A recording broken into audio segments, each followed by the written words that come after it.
Coffee and Cream on Hail Varsity Radio with Andrew Rogers and Damon Benning. This should do it. The horn sounds, and the Stanley Cup playoffs are coming to UBS Arena for the first time ever.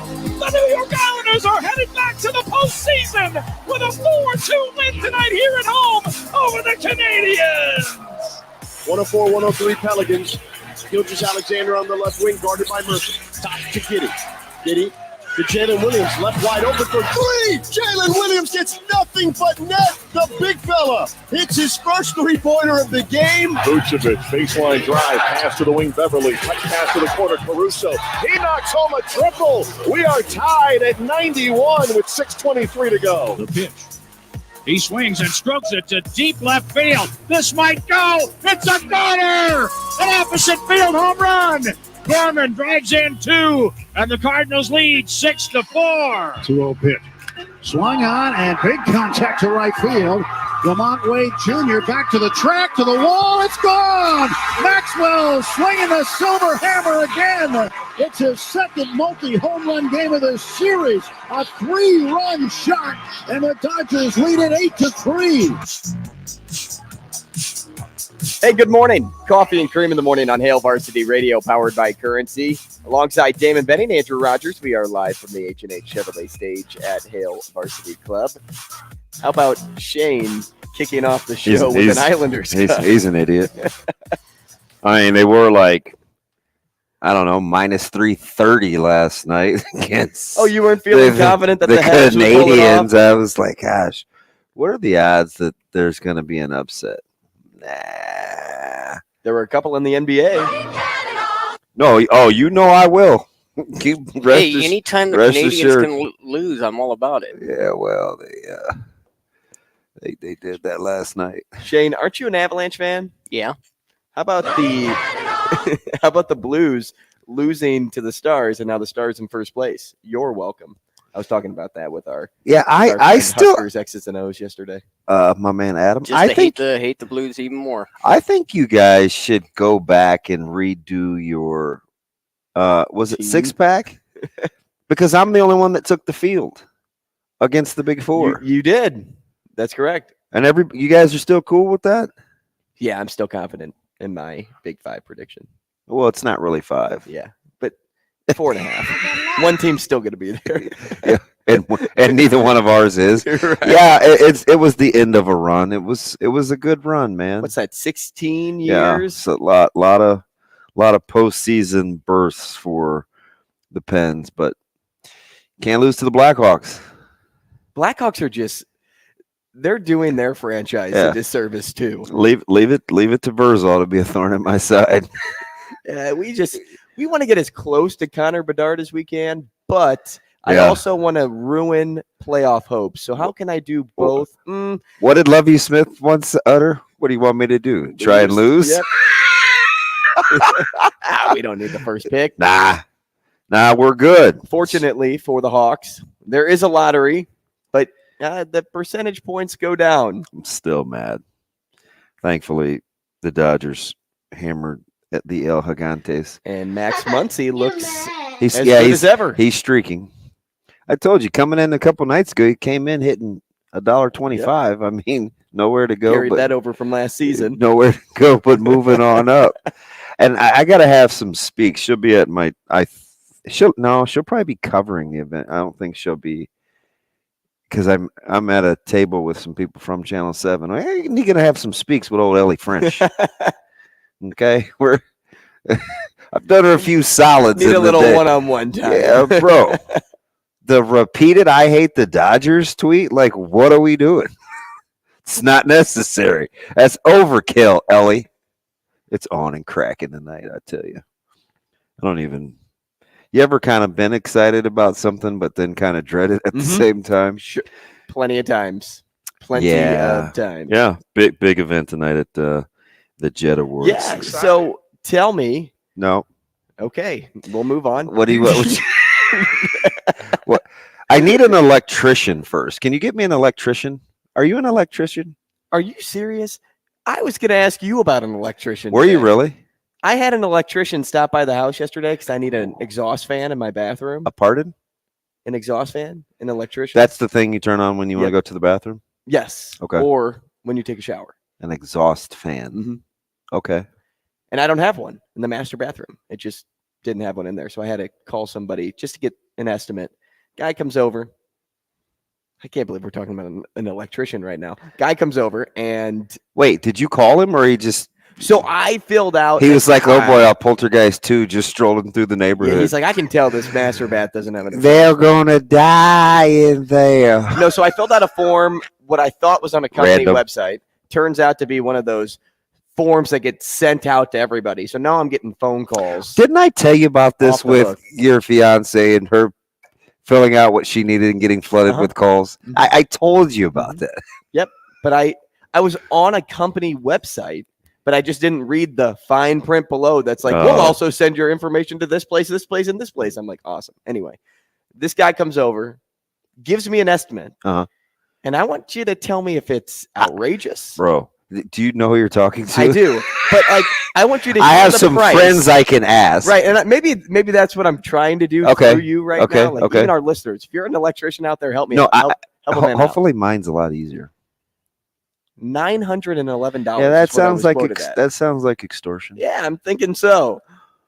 But at the same time, I'm like, well, exactly. How much are you charging for your hours of work? Like, I need like an itemized list. You're entertaining that? Oh man, I'd sit there with a blow dryer and be like, I'm entertaining because I want to learn. I'd be like one of those people with like a flamingo peacock fan. I'd do it Micah, get in the bathroom. $900. So the reason I'm entertaining it is because I want to know. Like, I want to educate myself on, hey, this is outrageous. Okay. Don't ever do it. But if that's like the cost. What are the odds that this was going to come up? No clue. Zero clue. Why do you need an electrician? I hope mine's easier. So I have that timer for that heated lamp. Remember, it's like my go-to, right? It's the only light I use because there's a whatever the thing is that's like the window in your ceiling and natural light comes through. It's a skylight. Thank you. That look, man. I'm with you. Brother's just trying to get acclimated, okay? You're like, what is that, a sunroof? Yeah. Can I retract that? Yeah, that's fun. Yeah, funny, man. It is cool when it rains, if that ever happens again. I don't think it will. I just stand in the bathroom and I look at the raindrops hitting the glass. No, anyway, I actually do kind of squirrel. Doesn't shock me.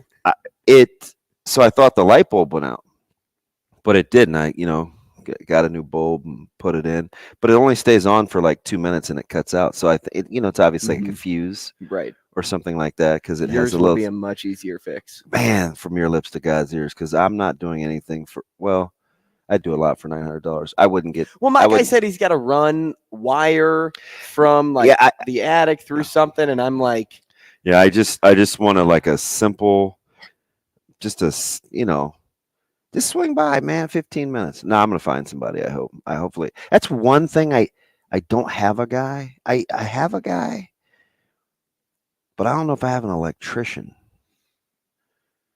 because I think it is such a finite skill. I was told that an exhaust fan costs like a couple $100 to put in, and then when I heard 9, I'm like, $900. Yeah, that seems like a lot. But again, I told you 10 trillion times, we're in the wrong business.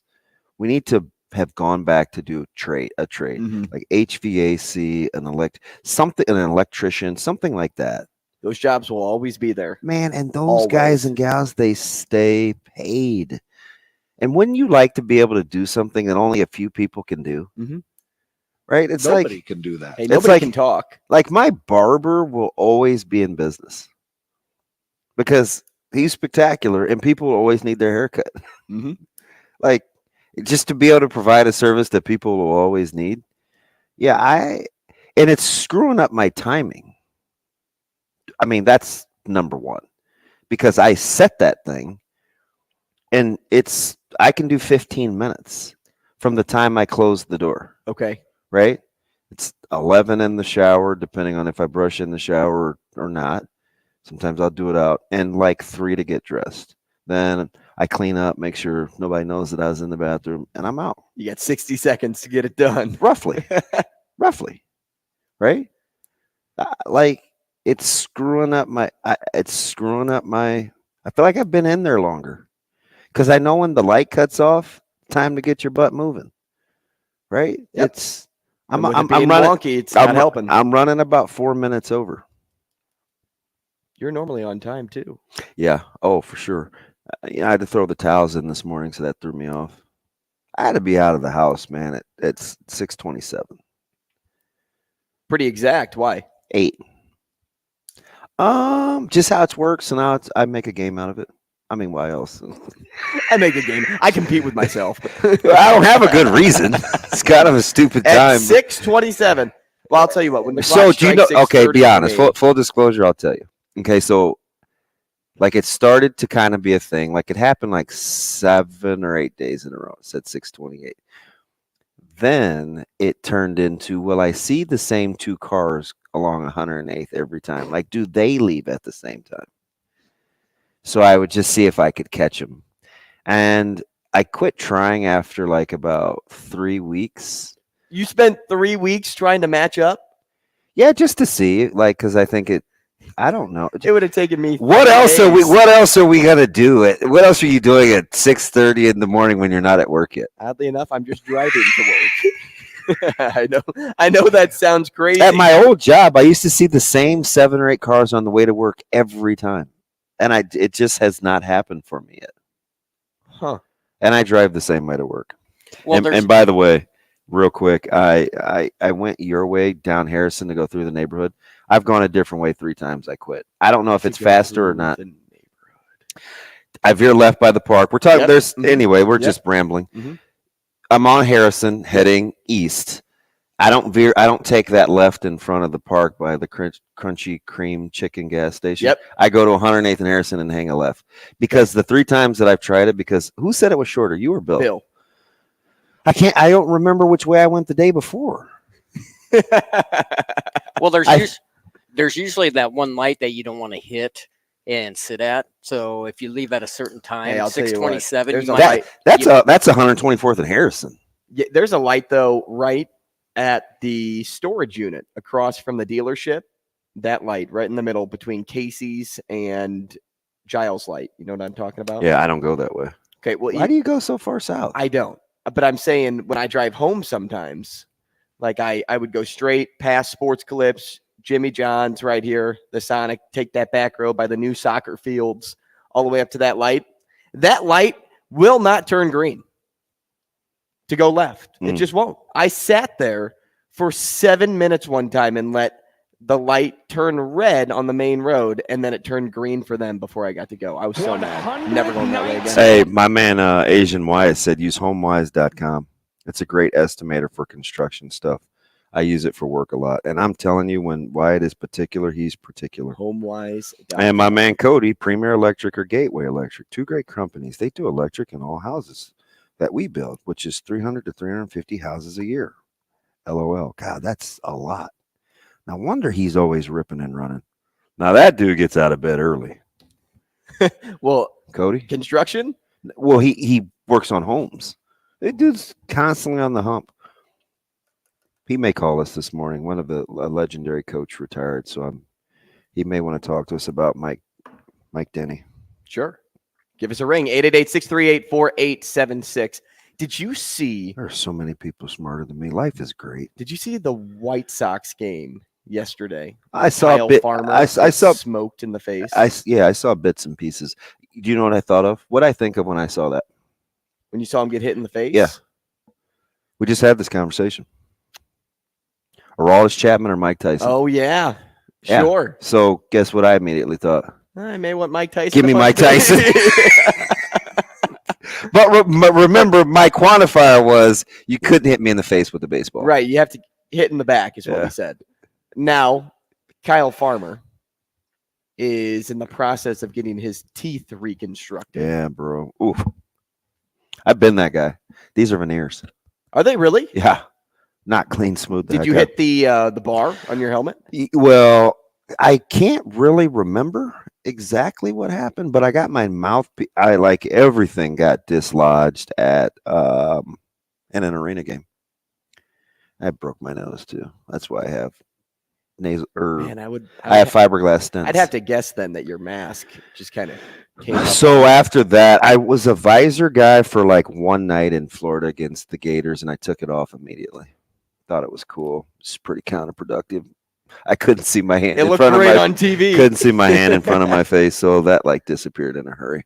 But yeah, like I cringed, and I remember in 7th grade we were playing South Omaha Pee Wees. My man Nick DeGeorge, shout out, and we were at Gladiator Park, and I took one off the face and swelled my eyes shut, and I was fielding a ground ball, took a bad hop, of course, right? It's always a bad hop. And my dad wouldn't let me wear a mask.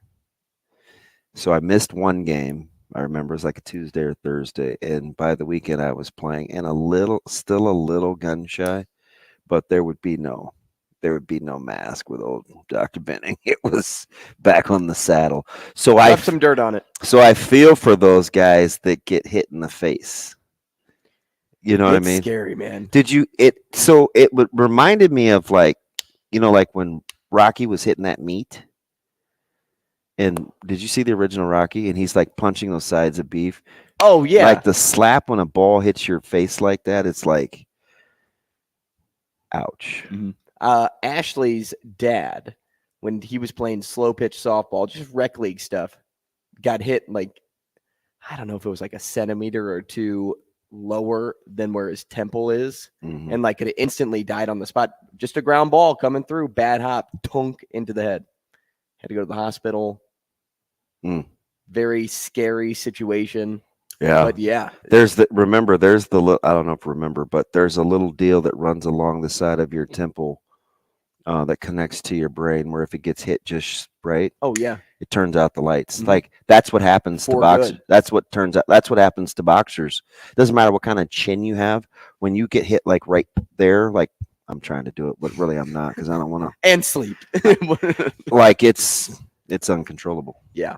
Pretty scary. But happy to hear and see that he was okay in that moment too. And can you imagine a pitcher, man? No, a lot of weird baseball yesterday. Like my buddy John asked me yesterday morning, he's like, "Gosh, is it time to start fading the Rays?" And I almost said yes, because Sale, I know he's not the old Chris Sale, still Chris Sale, but he'd been pretty good at the Trop. And it was 3-0 after one. And I was like, first inning over. I was like, glad I didn't say, because I thought about it, right? I'm like, 11 in a row at the time. Sale is pretty good there. Maybe they get him on a humbug. Nah, it's a pretty good team. They rake. Are they supposed to be that good? No. Remember, like 98% of the people took the Yankees to win the East. Now it's early, but like look at their game lead after 12 games. Like it's absurd. You're 4 games up. Like that, it shouldn't happen this early. You look up and down their roster, and you only feel really good about Franco and DeRozarina. Like on paper, right. And then you look at the rest of their lineup, DB. Their leadoff hitter is hitting 278. Then you go to the 5 spot, who's hitting 250. Your center fielder is hitting $172. Your catcher is hitting $182. I don't know. I get it. And you're 12-0. I get it. Do you back that with good pitching? They're great rotation. He has Manny Grandal, right? He's going to hit 240, but he's going to be on 220, but he's going to be on base all the time. So there's only two divisions in baseball whose last place team is out by more games than the Rays are ahead of the second place team in their division. So I believe there are 2 teams in baseball that are either 5 or 5.5 games out. Okay. On the bottom, like last place, right? Which is much more conceivable after 12 games, but still kind of you're probably pretty bad if you're 5 games from the top already, versus being 4 games ahead of the second place team in your division. Pretty wild. Dude, that's nuts. Pretty wild. And the AL East was the area that we said, hey, most teams are going to come out of there. Mhm. Like if you're going to pick wild card teams, they're going to come out of there too. Did we have the Rays? Yeah, I do. Actually, I go to my handy dandy raggedy. I know I had the notebook. Blue Jays. I know I had the Yankees. So I'm Mariners, Rays, and no, wait a minute. And the Angels. I got to go to my handy dandy notes because that's a pretty good question. I don't think I had the Rays. You know what? You might be right. I had Yankees, Blue Jays, Guardians, Guardians, Angels, Astros, Mariners. Who did I have? Did you write it down? It's in here somewhere. God, this looks like trash. Who writes like this? Will this be me? Do you like how sometimes I'm just in my own head? I like it. Well, it's old fashioned. It's kind of cool. Weird. It's kind of weird. I just asked Sasha to help me do something that I should be able to do in my sleep. It's kind of embarrassing, but. So who are the two teams? Is it the Tigers? Is that one? Yeah. No. Yes. So it's really, if you count the 4.5, it's the Royals, the Tigers, and somebody's 5 out. I think it's the Nationals. Okay. So Royals are 4.5, Tigers are 5.5, Nationals are 5, and the Nationals are 5. I mean, the Red Sox are 7 games back, and they're 5-7. Can you believe that? That's and they're not in last in their division. No, they are. Oh, they are. But still, 5-7. The Tigers are 2-9 and are 5.5 back. It's unbelievable. The A's are 3-9. And did you see what the A's are being outscored? And they have 3 wins. But what's the A's run differential? It's not the worst in base. 49. Hey, after 11 games, that's the Tigers are minus 42. Like, just say that out loud. Yeah, it's not very good. Gotta love it. But I was hoping, and it's early, that maybe 3 wins as a start. I'm hoping the A's just do A's things and like aren't trash. Because I think I liked them over for a Moneyball scene. Well, I think I liked them for over 53.5. Like I wouldn't do futures like that because you just can't stand having money tied up. But I think that's right. I think that's their number, and I kind of liked it. Long way to go. It's a long season. Well, they can't hit. I mean, look at that lineup. It's like it's bad. Huh. Well, yeah, that's what happens when you just offload every good player. Hey, how about that new stadium talk? How's that going? Yeah, maybe we should win some games before we move forward with that. Hey, we're talking to Mitch Sherman at 8 o'clock today. We'll talk the new Big Ten commissioner right before Brian Edwards at 8:45, and then Michael Bruntz at 9 o'clock. I have to go to the MLB scoreboard for today. I got to give Michael Bruntz a first inning under bet today. Oh Lord, I'm 0-1. I gave him one last week and it didn't turn out well. But after he hears my weekend with first inning unders, he'll be like, Andrew, I'm back on your train. I'm back on. I'm back on. I'm back on with this paid tout, and because I'm going to ask Mitch, is he afraid of these guys? Like everybody else is. I don't know if it's low hanging fruit or it's real. When you hire a TV guy as your commissioner. Mm-hmm. Are we trending in the wrong direction? It'll be interesting, but there's a lot of good things. I agree about Tony. A lot of good things. We have the Sports Six Pack to close the show as well, but when we come back, you'll just have to find out. Rogers and Benning will be back in 5 minutes.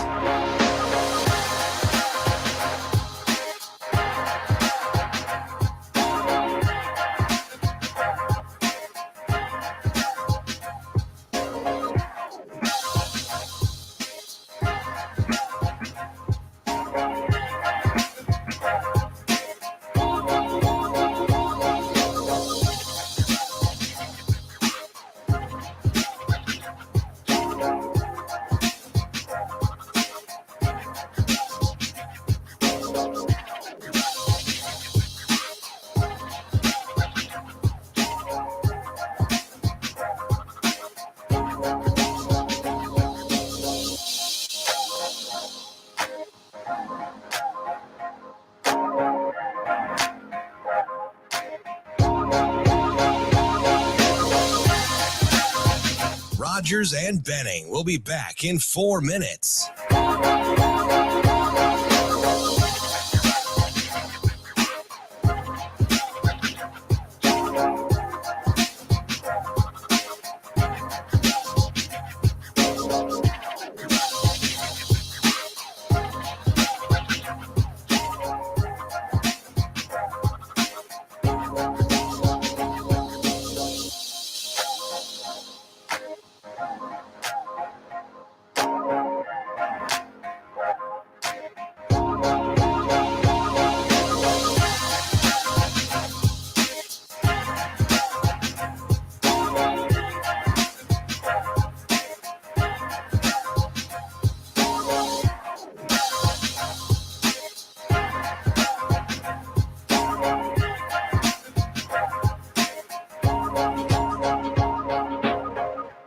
Rogers and Benning will be back in 3 minutes.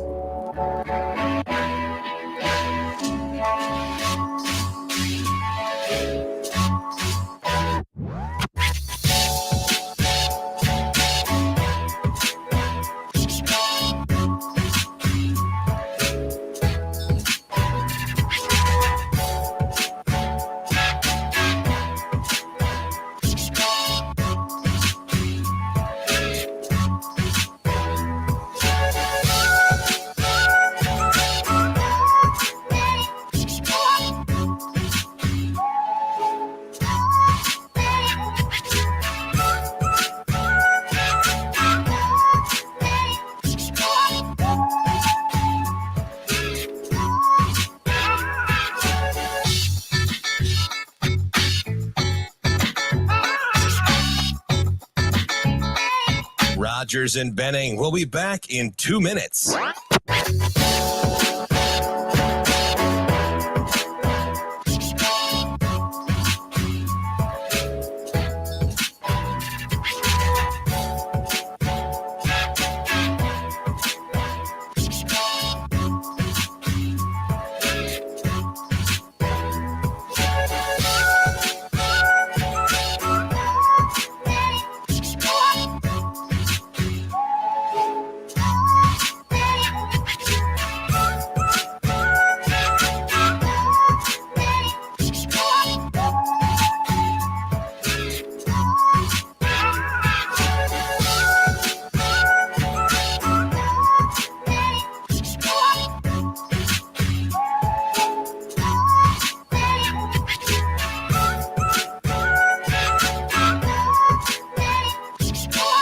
Rogers and Benning will be back in 1 minute.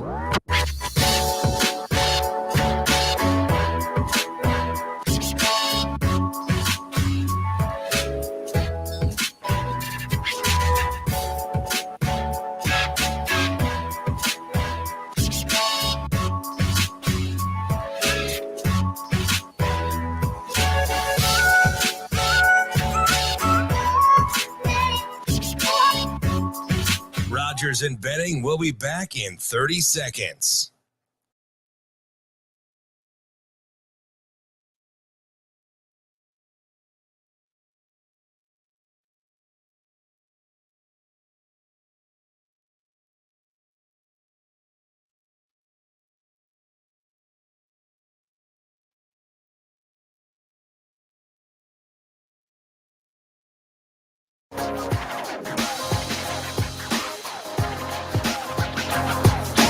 Coffee and Cream with Rogers and Benning on Hail Varsity Radio.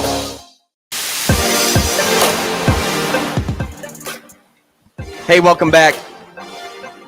Coffee and Cream in the morning on Hail Varsity Radio, powered by Currency. Damon, Benning, Andrew Rogers. We'll also get into some new faces of Husker basketball later on throughout the show. Can you win the offseason? Sure you can. And I think there's still more work to be done. Oh, for sure. Yeah. I don't know how that's going to turn out, though. But there are a lot of people out there that grind on their daily life. And yesterday, I was stopped by a pair of Mormons, telling me about Jesus Christ and how they interpret the Book of Mormon. Am I thinking of Jehovah's Witness? Did you ever see Friday? Friday. Oh, Lord. It's Friday. There's a lot of black people in it. One of them was Ice Cube, and the other guy was. Oh my gosh! I don't know if I've ever seen Friday. Okay, maybe Terry Crews was in it. That's what Terry Crews wasn't he in it? No. Oh, that's the other. No, that's Tiny. Yeah, that's Tiny. But we had a guy from. Wow. Do all black people look alike? No, but we had Big Worm on. Remember we had him on? Yeah, we had Big Worm. Yeah, Big Perm. I mean. Hey. I'd like some chili cheese Fritos. We're out, fat boy. I've seen clips. I haven't seen the movie. I don't even know if we can be friends. Yeah, we can't be friends because there's 3 of them. You really got to get. I mean, if you haven't seen Friday. Shane, are you even in this conversation, or did DB bring this up? Okay, back to your religious experience. So anyway. So apparently that's not the people that ask you if you're prepared for Jehovah's return. that would be Jehovah's Witness, No, right? that would be Okay, I Jehovah's got you. Witness. Makes sense now. So they were not talking, just another pretty face, They were talking to my fiance and I, and then when they left, they always say like, "Hey, is there anybody else you know in the neighborhood that could like use like Jesus' saving grace or whatever?" And I turned to Ashley, and this was after they left. You're welcome. I turned to Ashley and I go, "Yeah, I know some guy that lives up the road. I actually work with him. Like, if you just knock on his door, he'll let you in." I'm like, he would kill me. Yeah, we'd have he to would kill me. we'd have to have some. I'd be like, "Yeah, who sent you?" Yeah, there was this little wispy built guy down the street, and he said you need some salvation. I was like, "Well, he's right on one account, but it's not you guys." And you know what? Actually, come back in about an hour because I'll have something to confess. Yeah. And Be right back. And by the way, when you do check out Friday, don't go with the director's cut. Just go with the original release. This dude is something else, man. Listen, man. I'm just trying to help my man out here so we can be friends. Now you guys are back to being boys. I don't think so. So should I feel some type of way, like a little guilt, that two of my players came over last night and got on the roof because I did not want to? Did they do it because you asked them to, or did they do that because No, they were asked. The kindness of their heart? Did you pay them? I smoked some burgers for them. Ooh, big, fat, juicy bacon cheddar ground. Yeah, see, I kind of compare that example to like if I asked you to move. They like, did it. Move. They did it in like 4 minutes. Oh, okay. Well, if it was only that long. No, seriously, like it was. I mean, to my guys too, Christian Jones and if it was like an hour, I would say Jake, you should probably toss them a few. They bucks. ate within the hour. Like they ate within the hour. Then I don't think you should feel bad. Okay, because I don't know if I'm afraid. I just wasn't getting up there. I did get the ladder down for him. That was cool. Good on you. Thank you. Baby steps. You're halfway to being an adult. To being an adult. Yep. To being a man. Yep. Doing those manly things. Yep. Like getting on the roof and cleaning the gutters, which I have to do. I did put gloves on to throw the charcoal away in my basket too. I used to not want to do it. I would just dump the whole thing, but this time, because my barrel, you get filthy, and I don't like to get my hands dirty. So I put rubber. I got some rubber gloves now again. I used to have boxes for when I was thinking about committing murders, but then that never manifested. I use gloves. It's cool. And yeah, so we'll see if the I don't want to get stuck with it. If the garbage people take it. Maybe I'll put some cardboard on top. I have a lot of branches in my backyard. I met my neighbors the other day, and they're like, you can throw that stuff in the trash, right? And I'm like, but I have trash. Like, this wouldn't fit in my trash can. It's not like I have a few sticks going into the can. Okay, so I'm going to ask this. I think I should know the answer. Styrofoam is not biodegradable, right? Or is it? Oh, goodness. You're talking to a guy that sometimes looks up what can go in the So microwave. you know how you got busted, right? They didn't take your trash because you didn't hide the dog poop.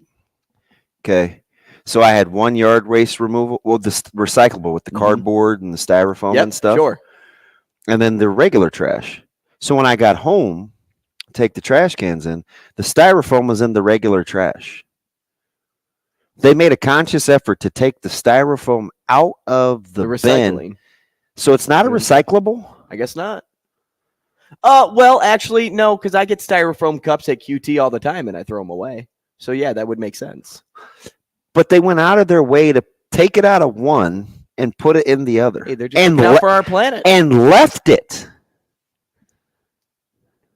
You're not. Wait, they left the whole recycling bin? They left the styrofoam. They took everything but the styrofoam. And I'm like, well, if it's just trash and you put it in my regular trash bin, well, how come you couldn't just take it? Well, because recycling and trash are two different things. Bro, they took the recycling. Right. I'm with you. So I had two bins. They took recycling. They went into your recycle bin, moved the styrofoam to the empty trash can. Yes.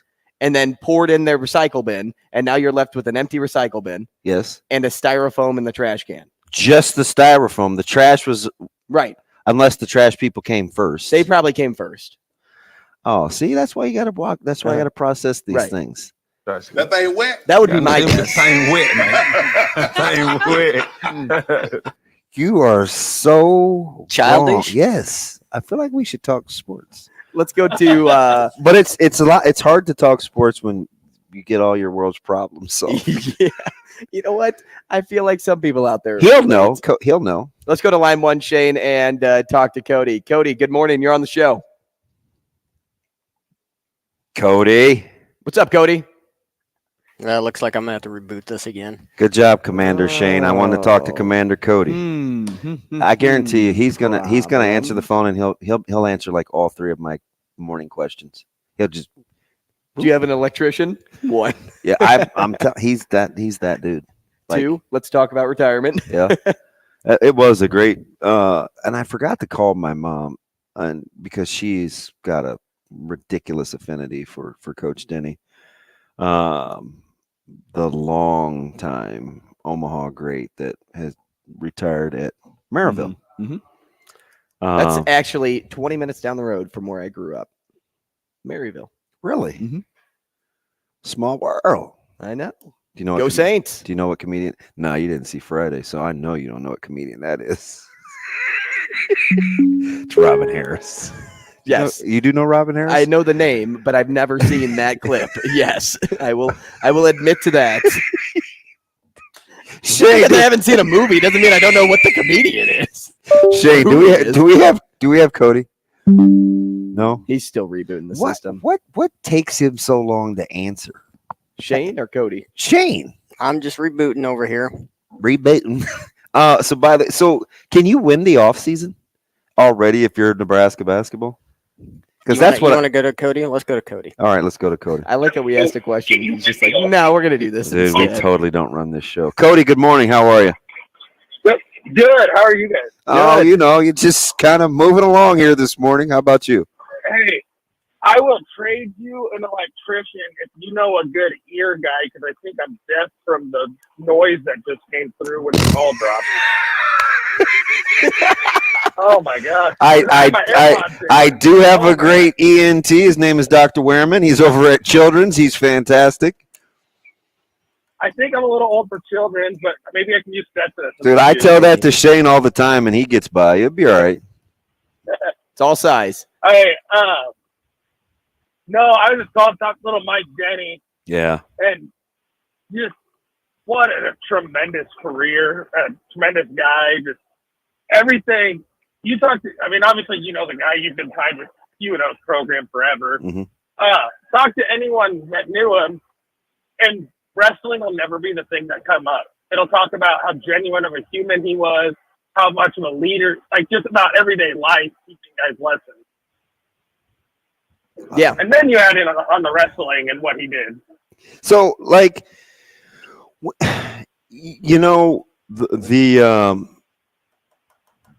it's hard because at what point, Cody, should we just appreciate who he is and not reflect? Can we not do those two things, or is it just impossible because of how it happened? I think we're at that part, I think, where, I mean, reading all the social media quote tweets and Facebook and everything yesterday, I think everyone's on that side. We're just appreciative. I mean, Ron Hagen had a fabulous post last night. Yeah, he's amazing. Talking about the character he is. And I think we're on that part. But I don't think what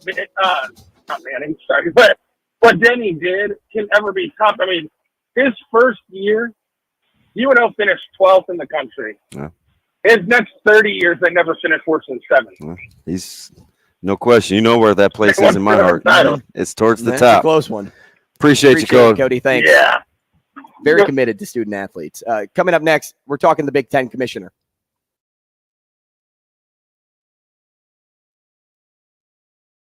Rogers and Benning will be back in 4 minutes.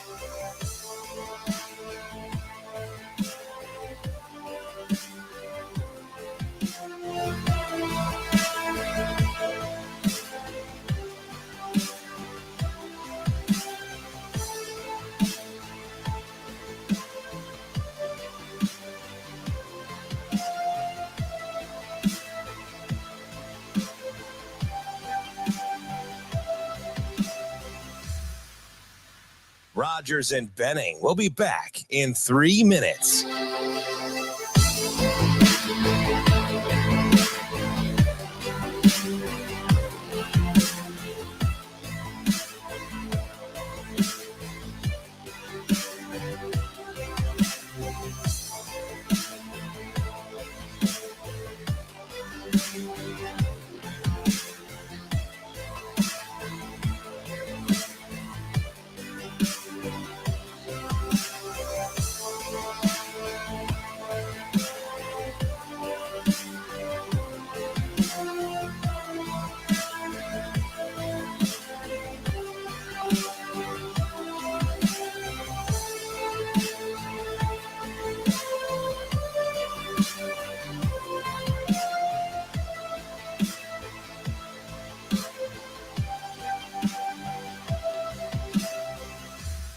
Rogers and Benning will be back in 2 minutes.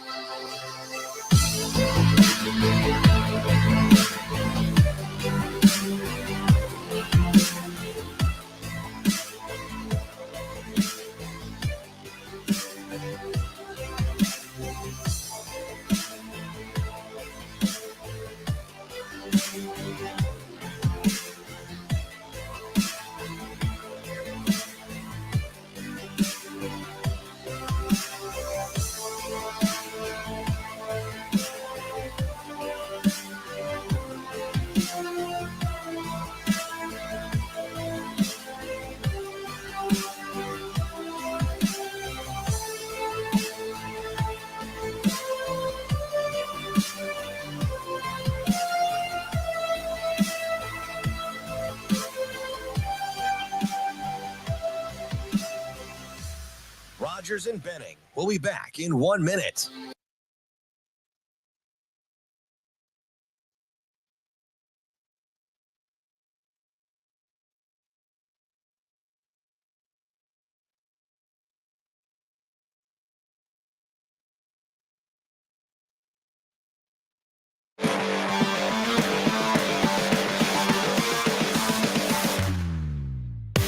Coffee and Cream with Rogers and Benning on Hail Varsity Radio.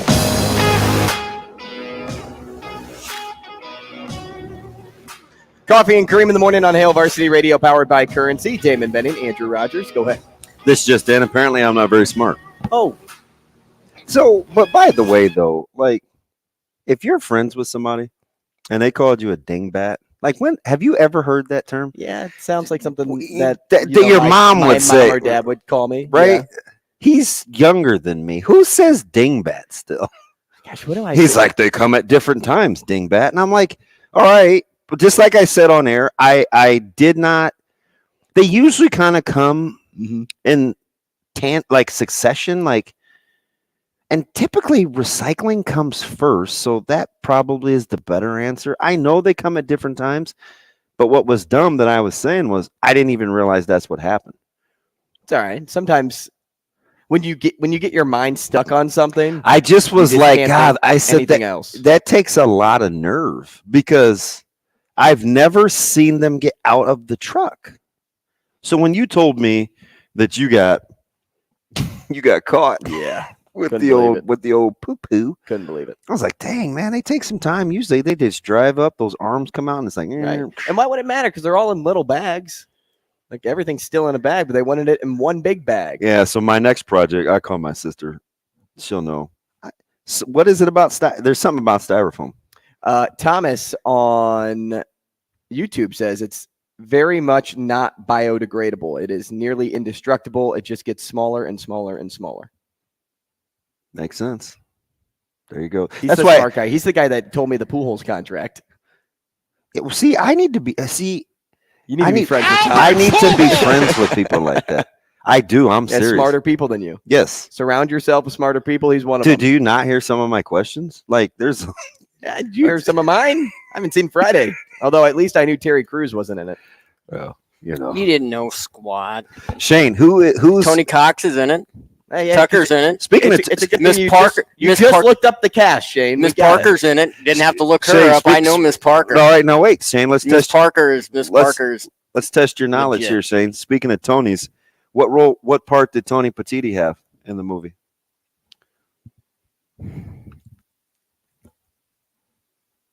I don't remember. I haven't seen the movie for a long time. So now we haven't seen that movie.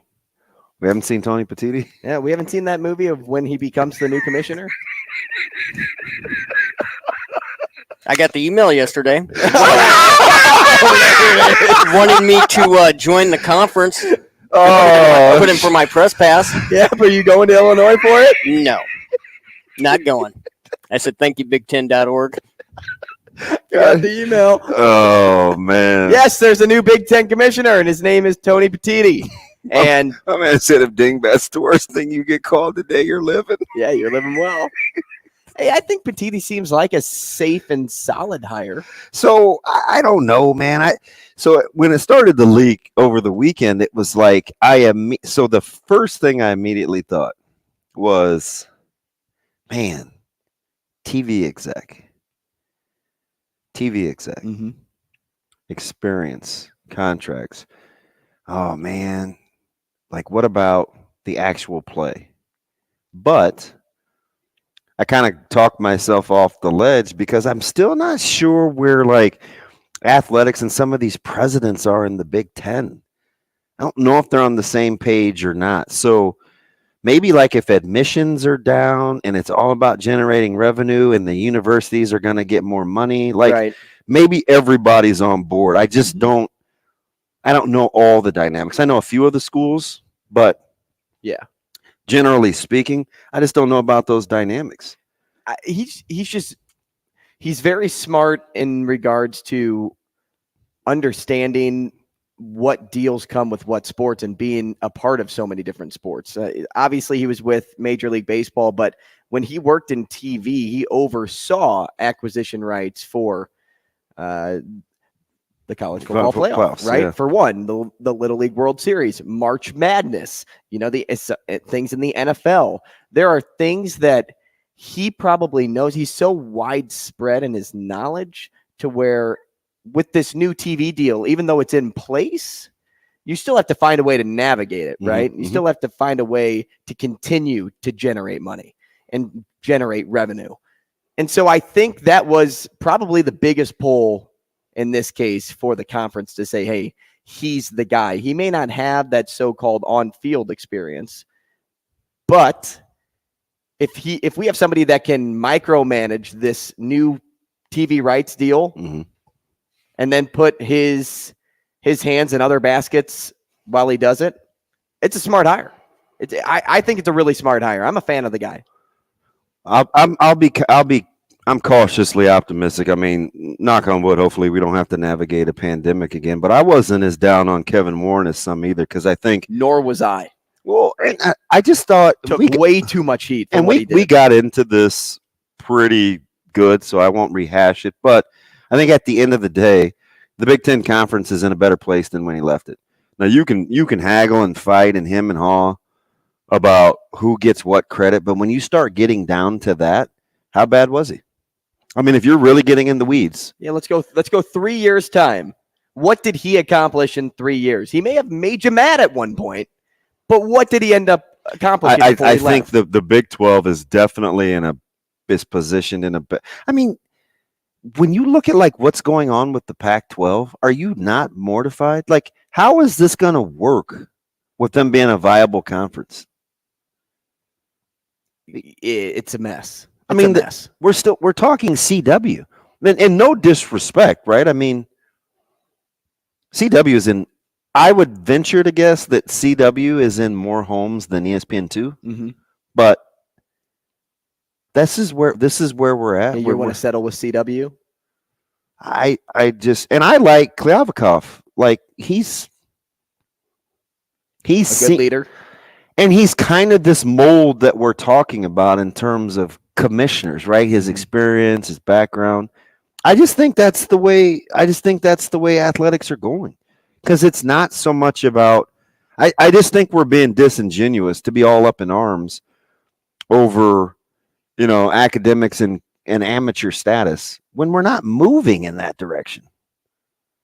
Like, are we? I'm not. I'm not trying to be that guy, but let's just think about it out loud. before we're like, oh, I don't like this because of this, or I'm fearful of this, or, and I get it, right? If you're a college athletics purist, you're already in trouble. That ship may have sailed. Probably. I mean, just imagine if they somehow figure out a way to bring NIL in-house. Yeah, that would change up some things. So you're already in trouble. I think with college athletics and amateurism. So do you the current athletic model, do you try to get on board and stay ahead of the game? Because if that's the case, I more than can see the hire. You don't want to be stagnant, right? That's for sure. But the current college athletic model is so hard to understand. You already got a politician. You got a politician run the NCAA. Like we're not kind of seeing how this is working, right? Because I think ultimately they want legislation fiscally on a greater level than currently the NCAA has power of, right? So they're waiting for government help. And is it going to come? Hey, step in. Hey, we need a treasurer. I just think if you don't play the game, you're just going to get left out because you don't know the rules. And it's like I told, I can't remember who I was talking to the other day. I just kind of have this philosophy, right? We can play it however you want to play it, right? We can stay above board. We can get petty. We whatever. I just want to know the rules. And I don't think you ever will. And if you tell me the rules, I'll try to figure out how to play the game. And I think with the Big Ten, I think they're trying to stay ahead of the game. And even with rules, you're always going to try to find a way to bend it. Always. So there's going to be or at least get out in front. There's going to be a learning curve for Petiti here. There absolutely will.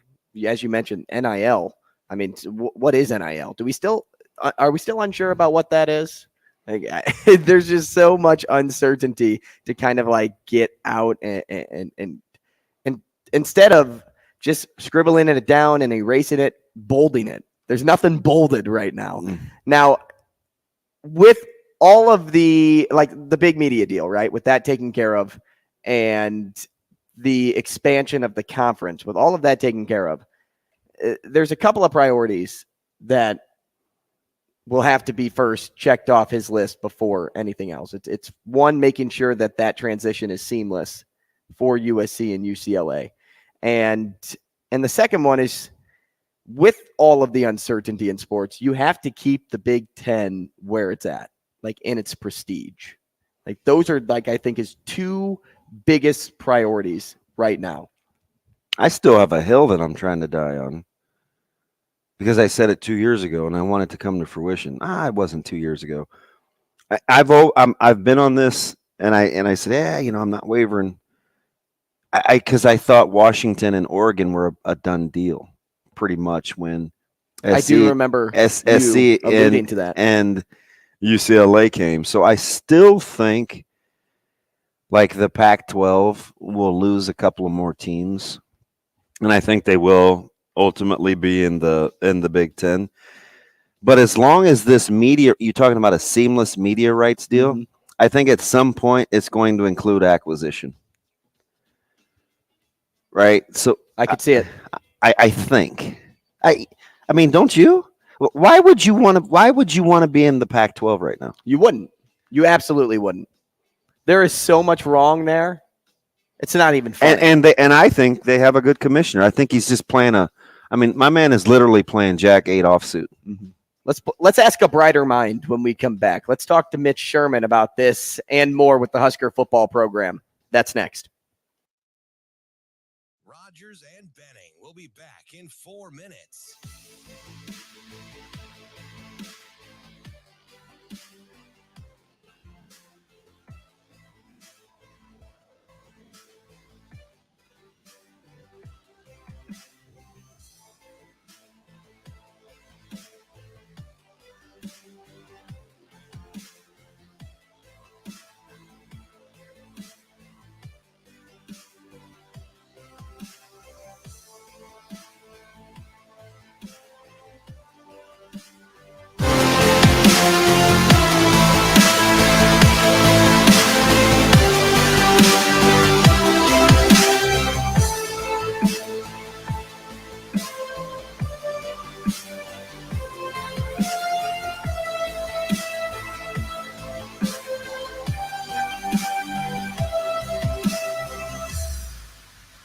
Rogers and Benning will be back in 3 minutes.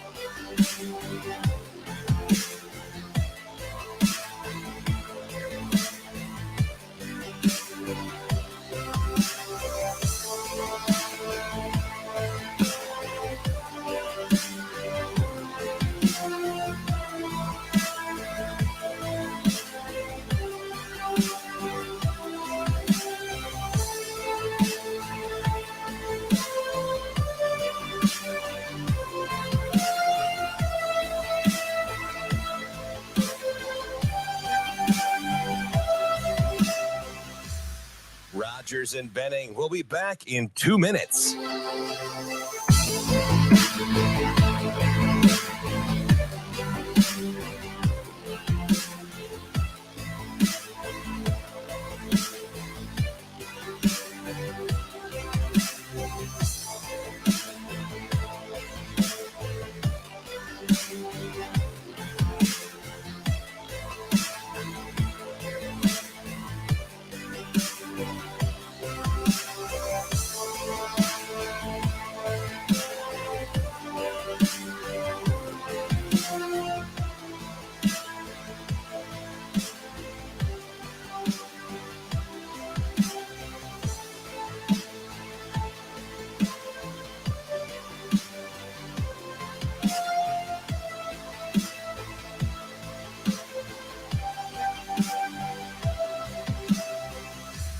Rogers and Benning will be back in 1 minute.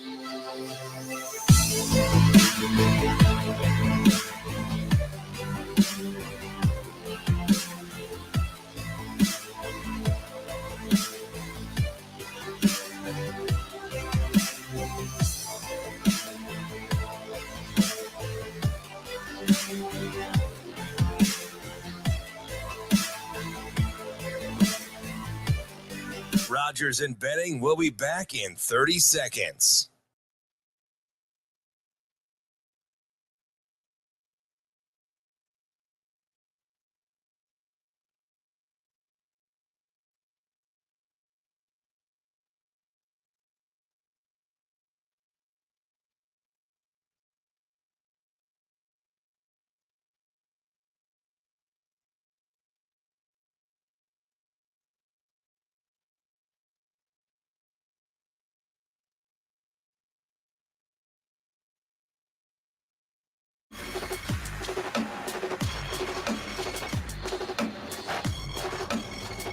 Coffee and Cream with Rogers and Benning on Hail Varsity Radio. Oh my gosh, it's night and day. A lot of people laugh at the snacks, right? But that's real. When you have Eric Gilbert in there at 8:30, 9 o'clock, right? A tight end coming to join my room just to freaking grab some hot fries and obviously like steal away to kind of teach him a play because just the familiarity I was with the offense. And then also, like I told the guys, like that's their office, not necessarily mine. So when you see Billy Kemp, Josh Fleek sitting in my chair running the remote, it's a lot more powerful than me sitting there teaching them.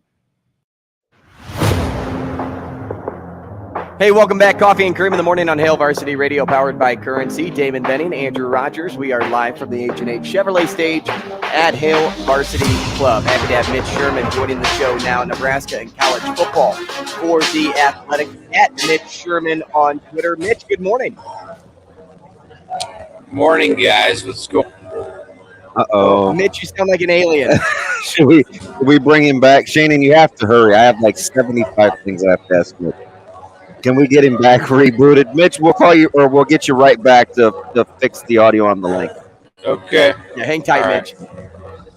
That sounds like we were in a spaceship, or maybe a UFO. Yeah, I can't have my time with Mitch cut short because there's a lot to get to. There's like rapid fire. It's like I'll let you go. Mitch, can you hear us? Okay. Nope, we're still getting that I audio. can hear you. I'm trying to figure out what Shane is doing over there. Hey, Mitch, you want to re-enter the You want to re-enter the link, and there we go. We'll start over. Thanks, Shane. Always starting from scratch. It's what we need. Starting from buttermilk biscuits at Hardee's, right? Oh, made from scratch. Wasn't that the thing? Their common catchphrase. When they pay me to eat their delicious breakfast, I'll start endorsing them. Oh, is it delicious? It's low key underappreciated. Oh, good portions. Good portions. It doesn't shock me. It's okay. Good breakfast. All right. Well, I'll make sure to try that out. Well, looks like we've got. Do we still look like we're sitting on the floor? I don't think so. Should I get taller? I had to lift up my laptop. Well, my camera above my computer isn't actually connecting today. We got Mitch here on the phone. All right, we're just doing the phone thing. Yep. All right, phone thing's good. All right, Mitch, you here? I'm here. All Sorry, right. There he is. Step down in technology, but I'm with you. It's our best friend and worst enemy. So this changes the tenor of the conversation because I kind of enjoy seeing you relax, just having a nice coffee. I know. I've gotten used to that. It's nice. It's like I'm actually there having coffee with you. But, we'll do it again in 2 weeks. Yeah, all right, exactly. So let me ask you. I want to start with. We'll go rapid fire here because I want to start with the commissioner and the new hire and his background. Is for you, when you look at it, is this the Big Ten trying to just stay ahead of the game, continue to play the game, or what you see is what you get in terms of where you think leadership in conference commissioners are headed? Well, I think this is where they are. I think when you look at what the Pac-12 and the Big 12 especially, because the Big 12, I think, has really made some progress since its hire, a year ago now, and has done some good things. And these hires are coming from outside of college sports, outside of college football, and in most cases in the world of big media. And that's what the Big Ten has done.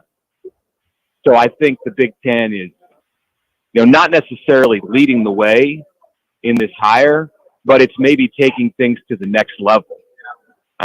Just because of the experience that its new commissioner has. And you see somebody who was the chief operating officer of Major League Baseball and did the work with the MLB network that he did and with other major networks. So, he's going to be able to walk in on day one and have a great understanding of what the Big Ten needs to do to even more enhance the relationships that it has with its media partners. So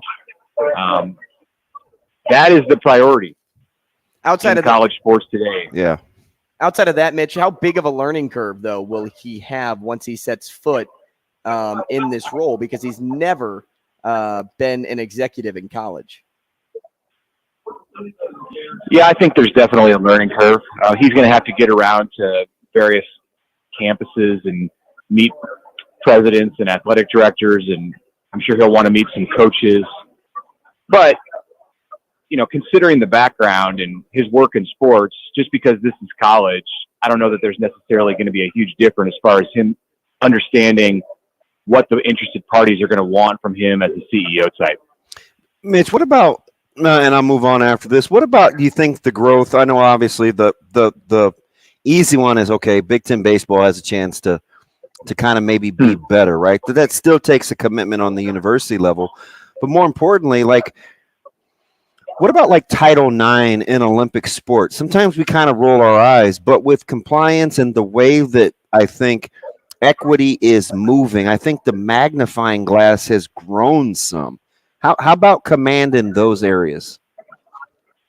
Well, I guess we'll see, because, his experience is obviously not working with non-revenue producing sports. Yeah. I don't think the Big Ten is going to make a hire like this without getting the answers that its presidents wanted to hear on things that go beyond just football and basketball. It's important to the Big Ten to be a diverse conference as far as what it offers its fans, and to have athletic departments, even in today's age where football drives the bus more than ever with the kind of financial impact that it makes. I believe that the Big Ten presidents, when they go out to make a decision like this, are looking for somebody who is going to be a good soldier for all of its sports. But that entirely remains to be seen. what that's going to look like, and if he's going to be hands-on with women's basketball, which got a boost this year as Iowa played for a national championship. With volleyball, it's been a champion, a top of the ladder sport for the Big Ten for quite some time. What's his relationship with wrestling going to be like? You bring up baseball, and that's really intriguing because of Petitti's background in baseball and work with MLB, and you would think that he has a passion for that sport. I'm sure he does. So how does that translate over to Big Ten baseball, which has been, a sore spot for the league for a long time, not just because of the weather, but because of its entire commitment to the sport. So you have the College World Series now for more than a decade in the Big Ten footprint. That'll be interesting to see right away here this first year, this spring, as he takes office. What his visibility level is like at championship events, and the first one up, or one of the first ones up, is going to be college baseball. Mitch, I want to just ask one more question here, and then we can move on from the commissioner. What does you mentioned right away this season? What does he need to do right away to avoid a similar backlash to what Warren received when he first stepped in? Now, I know Warren's situation not have was the pandemic, right? I know that was unprecedented, but in order to stay on people's good side, what needs to be done? Yeah, avoid a pandemic. I'd say that's the or some kind of worldwide catastrophe. That would be at the top of his list. If I'm walking in on day one and I'm Tony Petitti, I'd say, okay, let's not have the sports world shut down in the first few months that I'm on the job. He's got the TV contract done. There's going to be a lot of eyes on him as far as what his view is about expansion. And does the Big Ten want to move forward, or is it and continue to expand, or is it going to stand pat with the addition of USC and UCLA next year? That's going to be a big objective for him, I'm sure, is just to foster that transition, make that transition smooth for the two new California programs that are coming in next year. I'm sure he'll spend a lot of his time right at the outset working on those matters. Yeah, it's interesting. I'm going to steal one more with the landscape.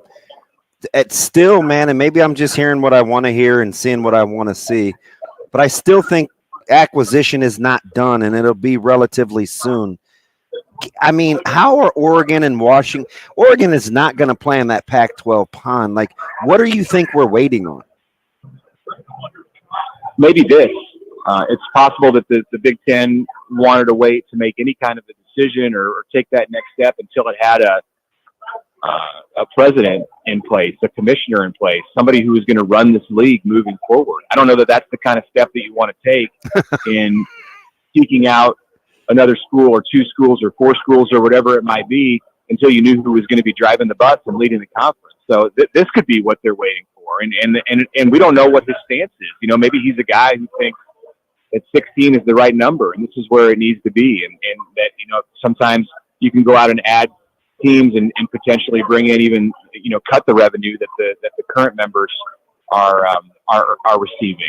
That's all going to depend on who those teams are. And, I don't know that the numbers have been crunched. I'm sure the Big Ten has looked at it on adding schools like Oregon and Washington. Do you gear up and find a new way to make a run at Notre Dame? And if you do that, who's the partner there? Stanford. So, there's a lot to dissect as far as expansion, possible expansion. I don't think it's done either, Damon. I think we're in a spot in college sports, particularly with football, where, this stuff is going to come up every year until every seat at the table is full. And to me, it doesn't look right now when you, like, if college sports is a boardroom and there's chairs around a big table, it doesn't look to me like all of those seats are full. Like, there's still things that need to be determined over the next, sometime over this next decade. We're talking to Mitch Sherman, Nebraska and college football for The Athletic, at Mitch Sherman on Twitter. Mitch, I want to go back to Tuesday. How much did you read into Coach Rule saying, when talking the age of McGuire, our people are hindering recruiting? Yeah. Who do you think he was addressing there? Yeah.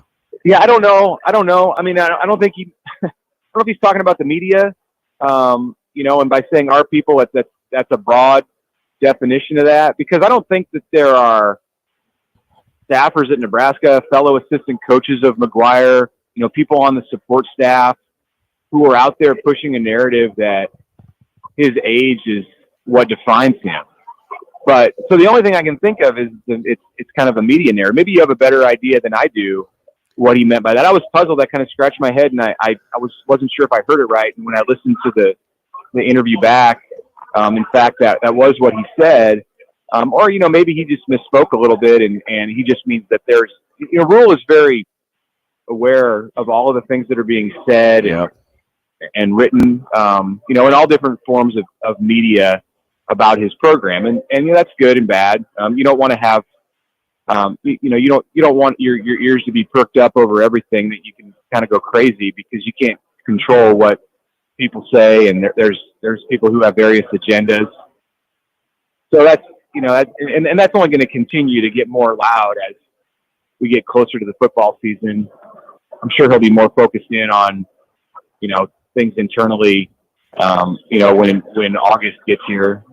But, he knows what's being said, and he knows what's being said about Garrett McGuire, that he's 24 years old and doesn't have experience in recruiting before this cycle, and that there's coaches from rival programs who are probably trying to use that against Nebraska. But I think he firmly believes that Garrett's strengths outweigh any weaknesses that may be posed by that inexperience. And that's, to me, been evident so far in his time on the road. In talking to people who encountered him in the recruiting world, it's across the board. He's getting rave reviews. People are impressed with the manner that he brings into conversations about recruits, how he walks into schools and is ready to have the right kind of conversations, ask the right questions and things like that. So,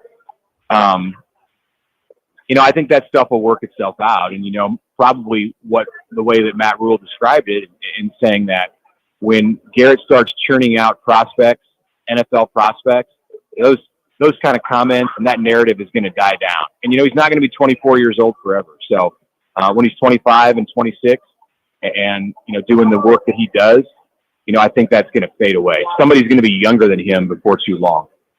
Mitch, I just get the sense over the last couple of pressers, I thought Thursday's was fantastic. And then there was this one where surly may be too strong of a word, but there's definitely, he talks about intentionality. I think he's been intentional in the message that he's trying to deliver. Do you get the sense that they're a smidge surly, a little edgy, or is it just this stage in spring, the recruiting kind of buzz seems to have tampered down a little bit with some of the recent commits other places? Like, what feel do you get the last two times he's taken the podium?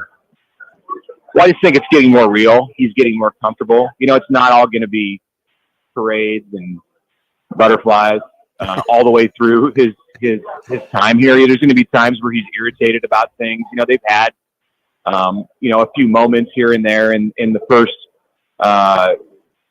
10 practices of spring where, Rules had to kind of re-clarify things with the media about, what should be reported. This is not like these practices that we've been allowed to go to. It's not like we're at a game and it's a public setting and, everything that we see is just fair game. It's not like, he's coaching on the sideline on a Saturday afternoon and it's on national TV. Like, it's an earned right to be able to go in there and watch practice. And if he wants to say, hey, keep the personal interactions private, that's not the stuff that I want out there. Well, then that's what he's within his rights to say that. Yeah. And he has some things to work out. And if you can't agree with that as a person who's granted access to practice, well, then I guess you just probably shouldn't go. But he's had some things to work out in that area.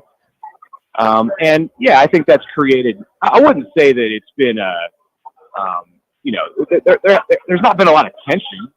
He's still very enjoyable to work with. And the way that he's such a great communicator, the way that he goes about, getting his message across, it's effective. Yeah.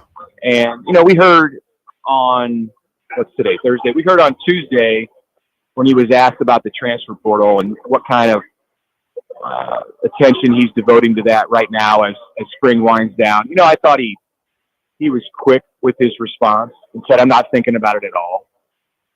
he doesn't want the conversation to be there. He understands that there's things that have to be done with this roster that involve the portal. But I think that he wants his focus right now to be on this team. He knows he has limited time left before they get to August to work with this team on the practice field.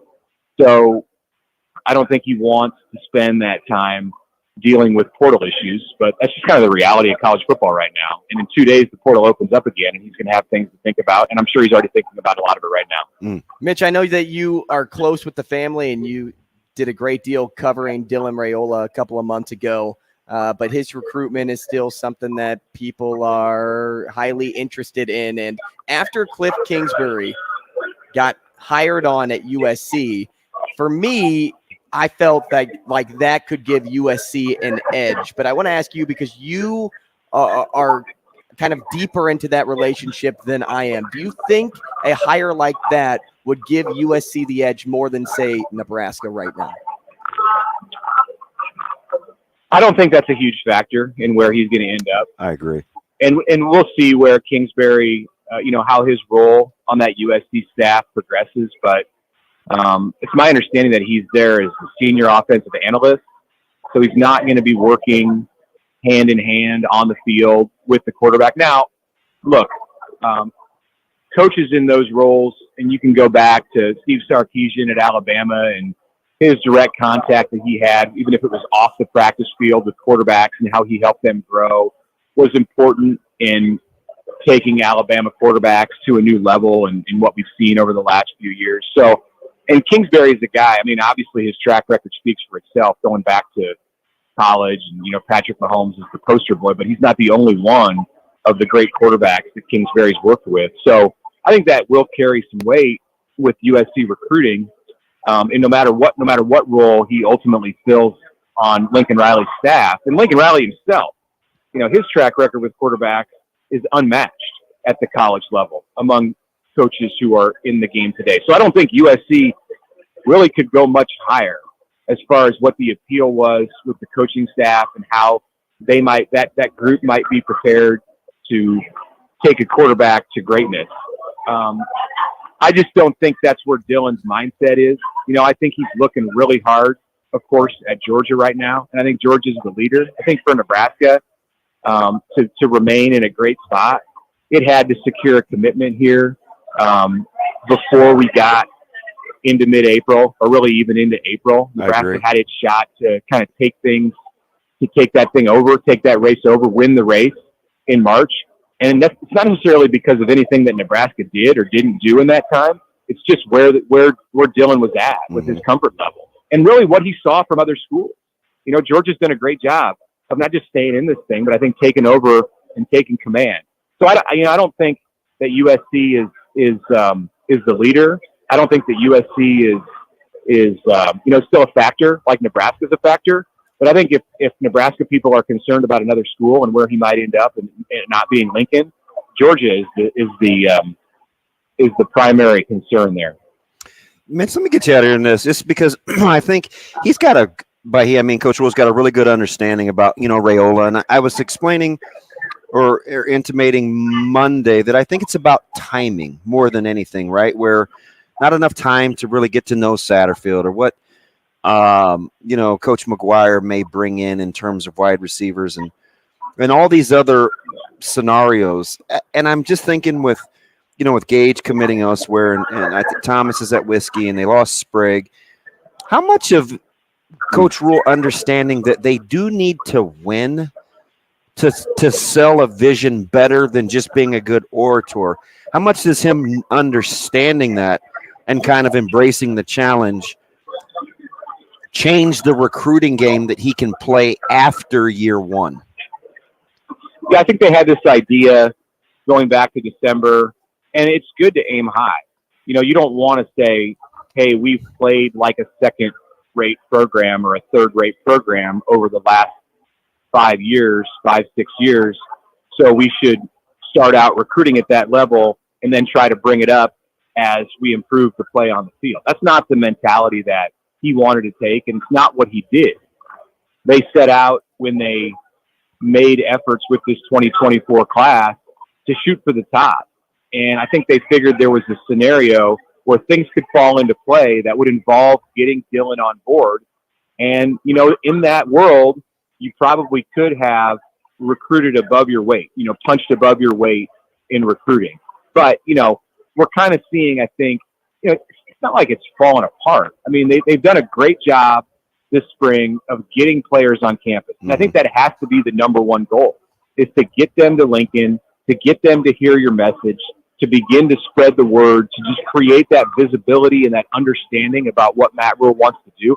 If they shot high and made these, you know, statements of, you know, through social media about what they wanted their recruiting to look like in 2024, and then they couldn't even get anybody on campus to talk to them about it, then that would be a huge problem. But they're getting guys, you know, from in the region, from in the state, from outside of the region to come here and listen to what they have to say. Now, I mean, it's unrealistic to think that you're going to get all of them to commit. And, you know, they didn't get, or they haven't gotten to this point, like one of those really big fish, like a 5-star guy to kind of start the dominoes. So I think that's why you've seen it not quite take off yet, as, you know, Ohio State and other programs that are just so much more entrenched in like playing championship level football have taken off with their 2024 recruiting. That's just not where Nebraska's at as a program. I think in the scenario that we've seen play out, it's unrealistic to think that Nebraska is going to be able to match those guys right now. So continue to spread the word, you know, bring guys in as much as you can on this official visit period in the spring, continue to work. And then when you win, things are really going to start to come into place. Mitch, we appreciate your time this morning. Thanks so much. And we will talk again in a couple of weeks. Appreciate you, Mitch, as always. That's Mitch Sherman, Nebraska and college football for The Athletic, at Mitch Sherman on Twitter. As you said, we probably could have asked him 10 more questions. Yeah, I got some follow-ups. There's some interesting things. And I just got a Benning Bite thought, too. Ooh. Well, hey, good news. We're talking to Michael Brunt still at 9 o'clock. Save it for that. More next. Rogers and Benning will be back in 5 minutes.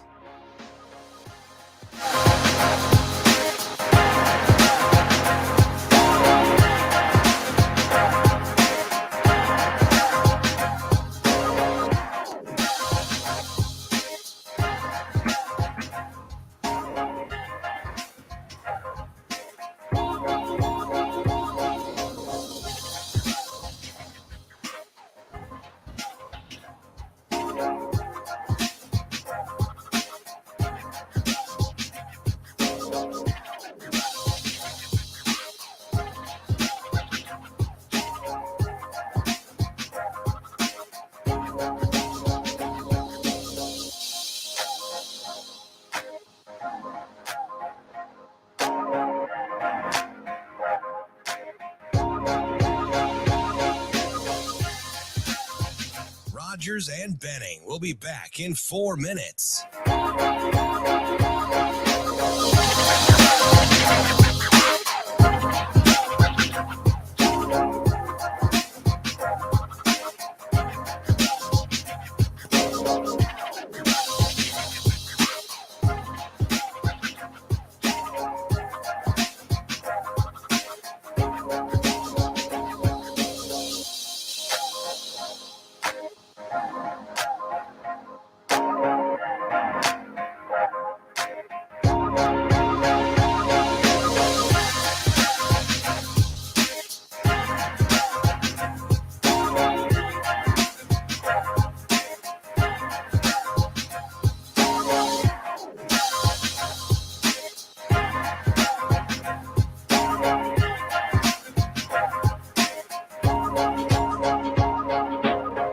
Rogers and Benning will be back in 3 minutes.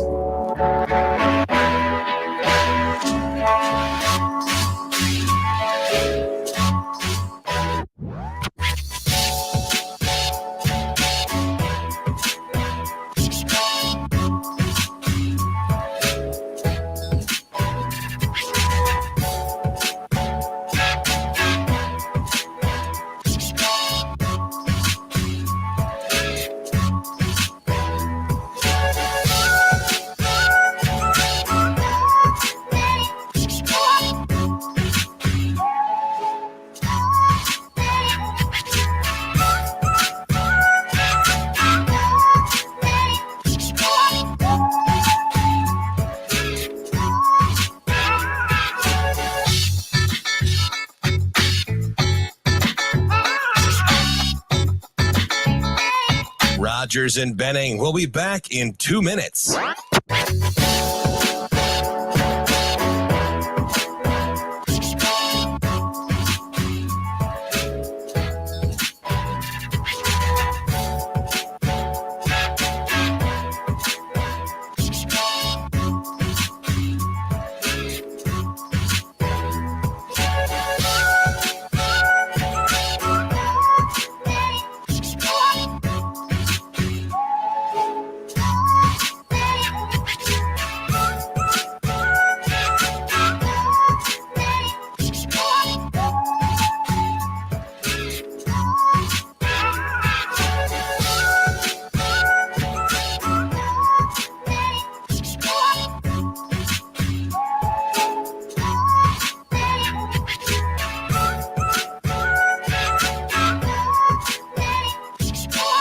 Rogers and Benning will be back in 1 minute.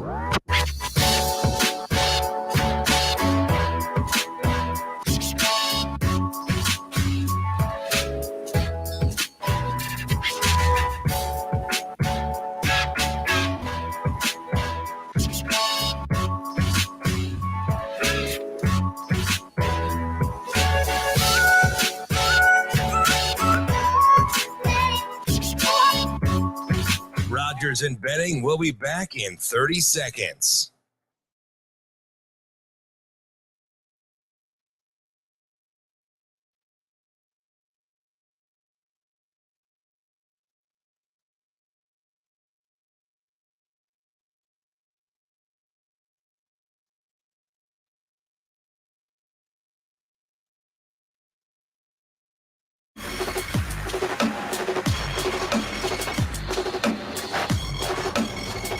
Coffee and Cream with Rogers and Benning on Hail Varsity Radio.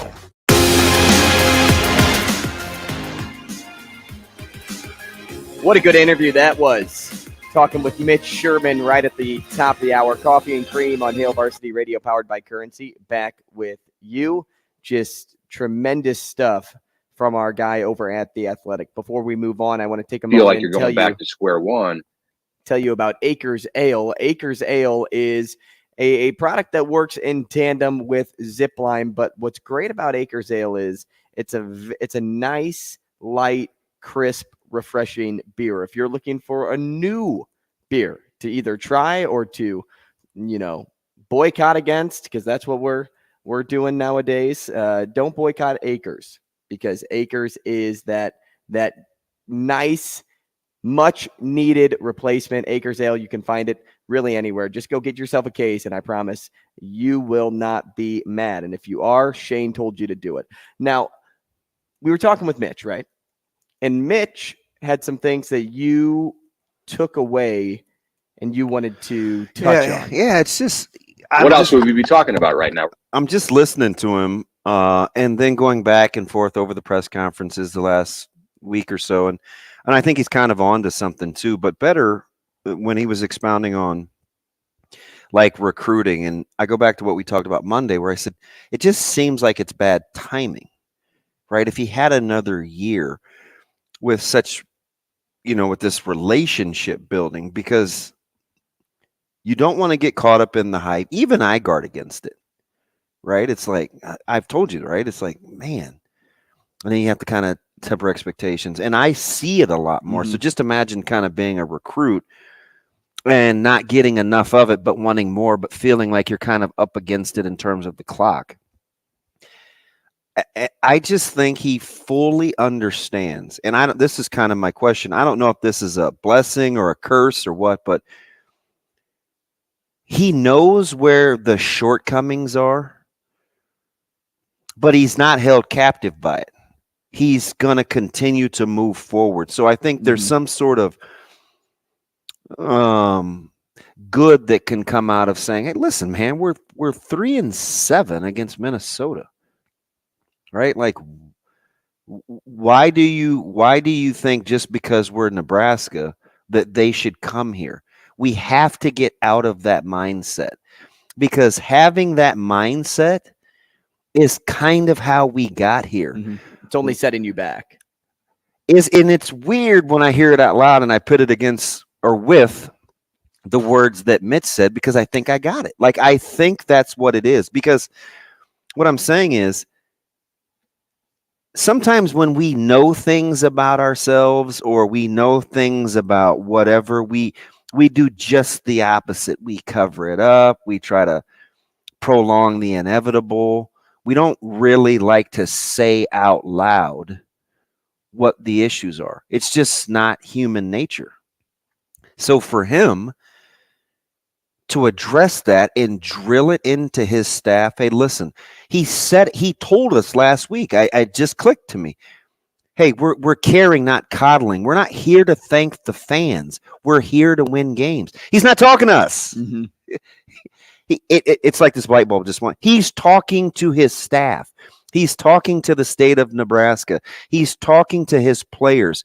There is no sense of entitlement at the University of Nebraska because you're Nebraska. This is not your God-given birthright to think that you're better than or that you've arrived because you beat Minnesota or whatever, right? Like, he's motivated by that. And I think it pisses him off, right? It's all click.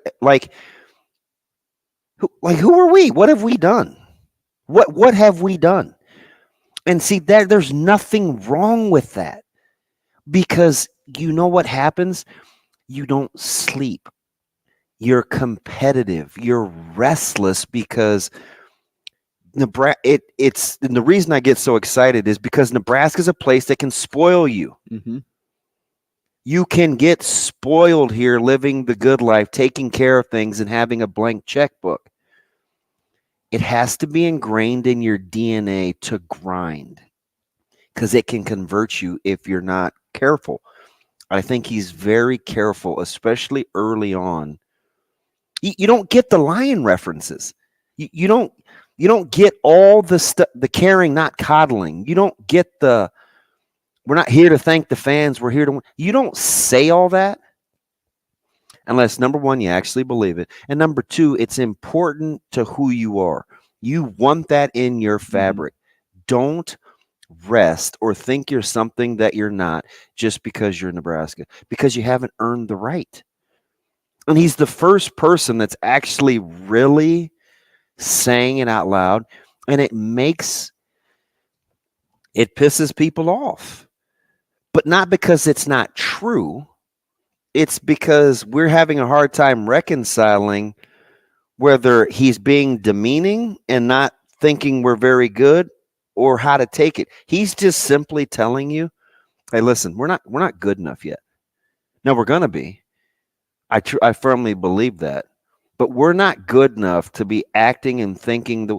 I just go back to everything he said since he's been here about his players and the due diligence and the mat drills. It's all connecting for me. I'm dead serious, right? Like, he's guarding against complacency over nothing. We've gotten complacent over just being less than average. You gotta stop. He's basically saying you have to stop. And to go out here and recruit, yeah, we're gonna try. We're gonna shoot for the moon. We're not gonna lowball because I want you guys to understand why we don't have to place. This is the beauty of the message. Why we don't have to play second fiddle because we are Nebraska. We are second fiddle because we've been Nebraska. Right? So you can and that's the point. That's the point. That's the point right there. Yeah. That's the point right there. There's a difference between being spoiled, because you had mentioned spoiled, and being blessed, right? Totally. When you're spoiled, you get everything. Yeah. Right? Sometimes things you don't. Yeah. Sometimes things you haven't earned. Right? You don't work for it. You claim it because it once was. But being blessed is having all of those same things, but also still earning and striving to be better, to doing it right, to doing it the way it should be done. And that's where this transition needs to go. Right now, Nebraska's just spoiled. You're spoiled because you had all these great teams and all these great programs. And we don't want to say that stuff. Right. And for the last 5 years, it hasn't been. So we've the the fan base has latched on to all of the good times, the good life, as you were saying. But you got to get back to being blessed. You got to recognize that, but also continue to live it. And that's what you want. That's what you desire for. So after hearing everything Coach Rule says, be ticked off. Be excited about it, because you have somebody now that's saying, hey, stop with this BS of all this old stuff. Stop with the, hey, because we were once this, we can do this. No, we are this. No, it's be blessed. Know that because of this, we can do this. And that's the point that Rule is driving home. And it's that fresh perspective. It's like going to the market and getting fresh fruit over going to the store and getting processed whatever, right? No, you want the freshness. You love that. You desire that. It's just I like the blessed analogy because it's just starting to all make sense. It really is, because I know why he's aggravated. But I also don't think it's a deal where he's not waking up mad. I think his thing is he's putting in guardrails that fit with his personality. And he's just not about the transactional stuff. It's got to be something deeper and bigger for the connection. And if that's not what it's about, then it's not for him. And when he connects it to the history of Nebraska, he's been telling us, like, now I can just think of line after line. He was on Bussin' with the Boys, right? Hey, as I like to say, I'm paraphrasing, right? You can embrace the past. You can't be held captive by it. Or, hey, man, I mean, you guys were 4-8, right? Like, why are you worried about what I'm doing? Let me do my thing. And you guys just come along and help support, right? Now, I'm going to listen. Doesn't mean I'm going to do. He's been telling us this the whole time. I just think the summation is you don't have to play second fiddle, but understand full well you have been second fiddle. Just because you were doesn't mean you always will be, and it goes both ways. Just because you once were really, really good doesn't mean you're good right now, and just because you've been bad doesn't mean you have to rest. Doesn't mean you have to rest in that either. Great point. That's kind of what I think it is. Great topic of conversation. I love that you plucked that out of your brain and brought that here. That was fun. A lot of that was Mitch. Combo. Yeah, well, he added to the fire. We appreciate his sparking thought, man. I'm just listening. Brian Edwards up next. Rogers and Benning will be back in 4 minutes.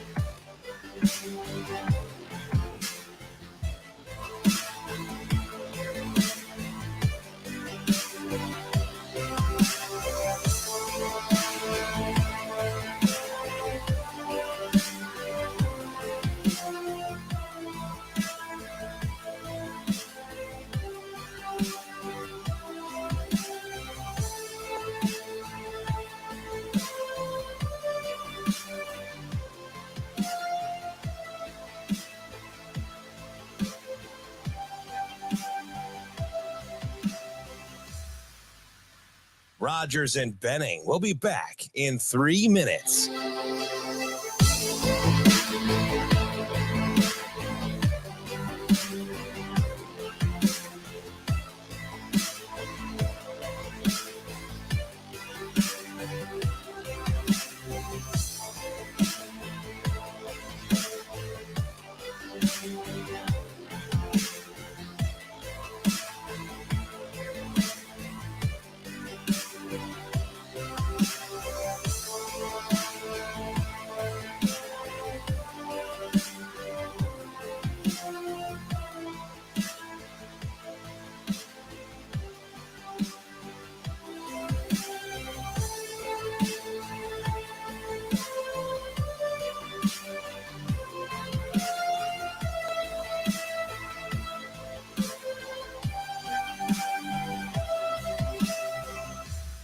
Rogers and Benning will be back in 2 minutes.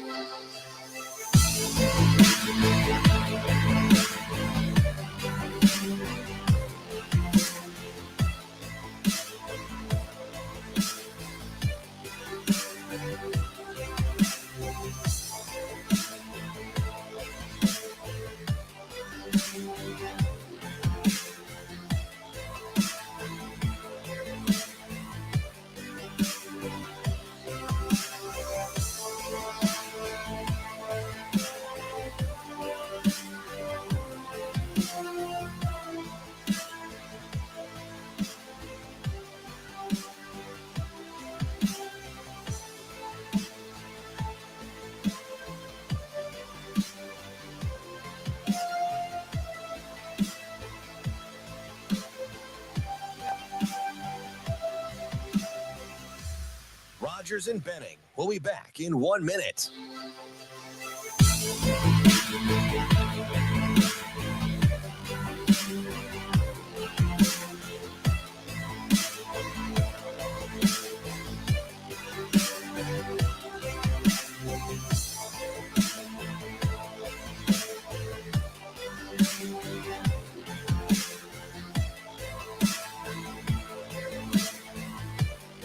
Rogers and Benning will be back in 30 seconds.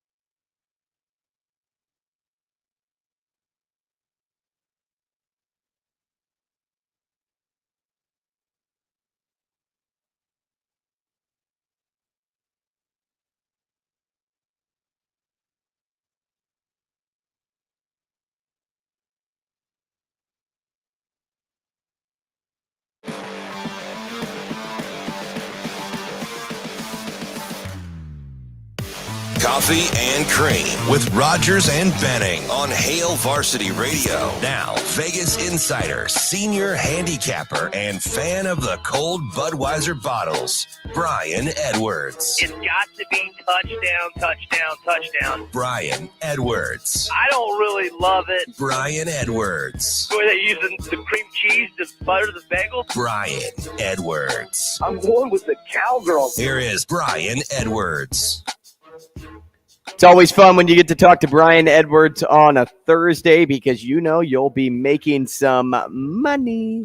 Brian Edwards, majorwager.com and BrianEdwardsSports.com at Vegas B. Edwards on Twitter. He joins the show now via StreamYard. Brian, good morning, man. B, what's up, buddy? How are you? What's up, gentlemen? How we doing? I like that Dayton shirt.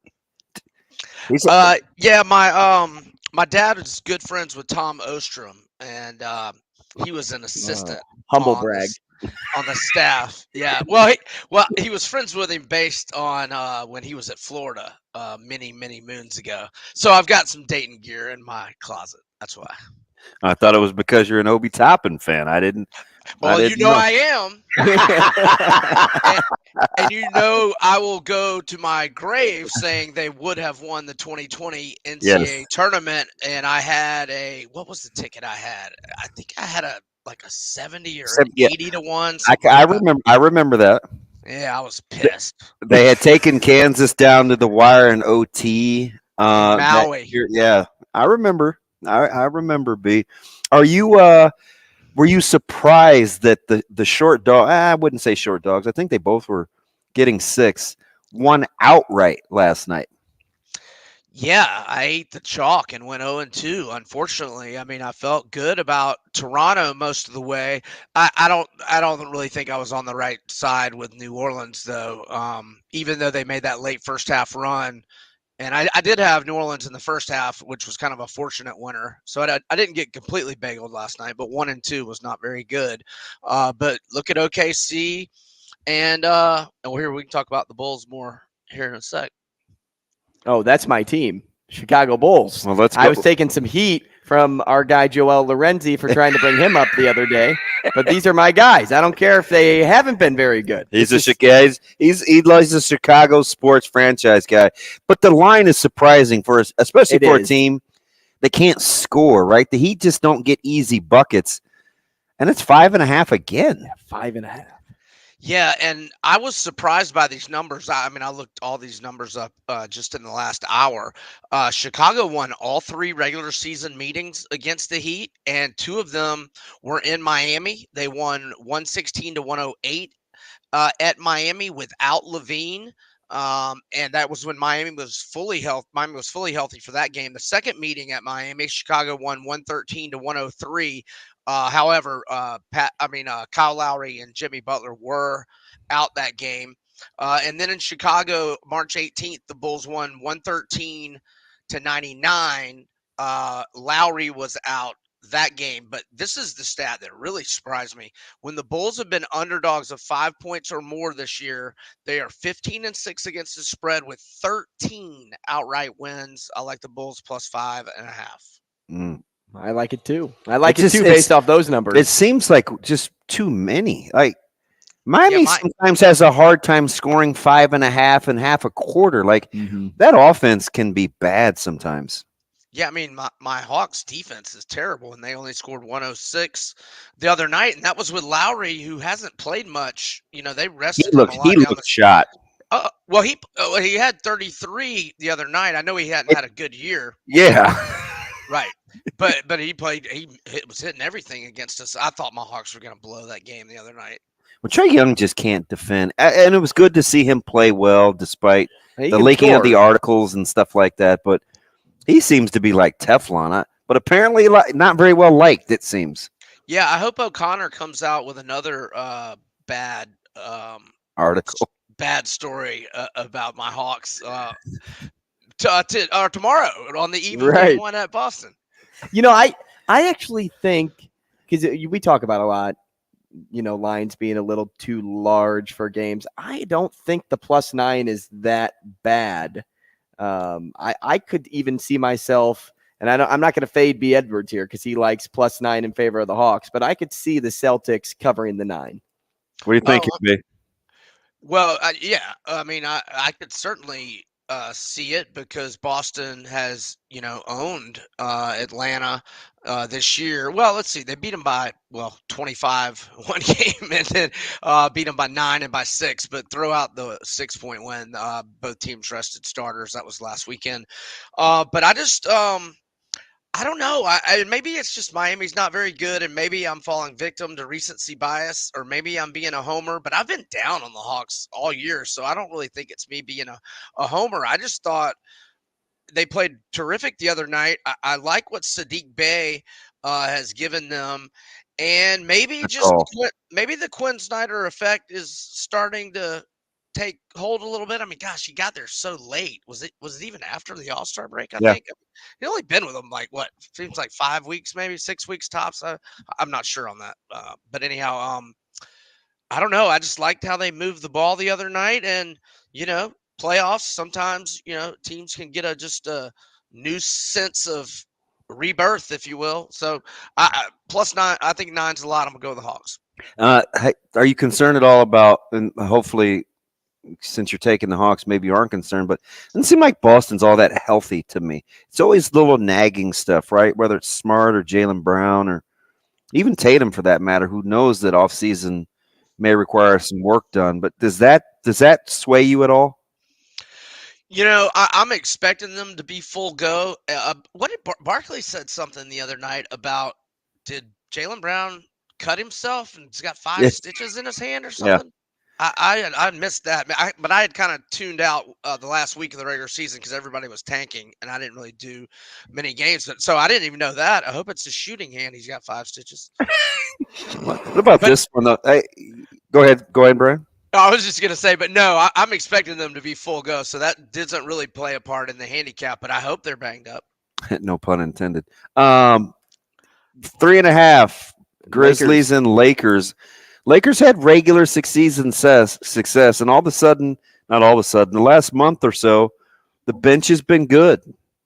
Davis is put together back-to-back great months, even though I wouldn't call him clutch. Right, he's starting to look like it's a small line, just 3.5. Lakers a very publicly bet team. What do you think? Oh, B, we lost you. I think he must have clicked one of the buttons. One of his little side buttons. Nope, nothing yet. Nope. See, he didn't even want to answer that question, DB. He's like Lakers. What we do here? That might be on his end, Shane. His end, RM. What do you think, Shane? I'm searching here. It happened all of a sudden. Nope, we're not hearing. I think he said he muted himself. I muted myself. I didn't. Oh yeah, there he goes. All right, B. What do we think with Memphis? Okay, so the Grizzlies. Look, I was fading the Lakers like every game when they were on the road early in the year, but I like you said, Anthony Davis has been back to his form, and they've played great here the last couple of months. But I can't turn down the Grizzlies this small a number at home. Now I will concede LeBron was not playing this game, but the only time they played at Memphis did win by 9. Okay, Memphis at home this year, they've been a home underdog or favored by 4 or fewer only 14 times, 10-3-1 against the spread in those games.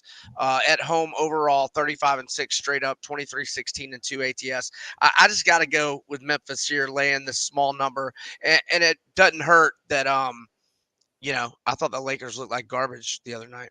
It's a bad basketball game. Wasn't it? But Brian, I'm telling you though, as a diehard Lakers guy, that's how they have to play. Bad?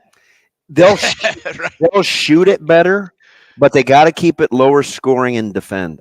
That's just how they got to win. Yeah, Minnesota couldn't throw it in the ocean in the second half. 8 minutes, 9 minutes worth. That was bad. That's also true. Brian, I know you probably have looked at futures. You probably haven't bet on futures, but if you had to like a team at this point to go the distance in the NBA, who is it? Oh, that's a good question. I don't like it. Yeah, there you go. That's my answer.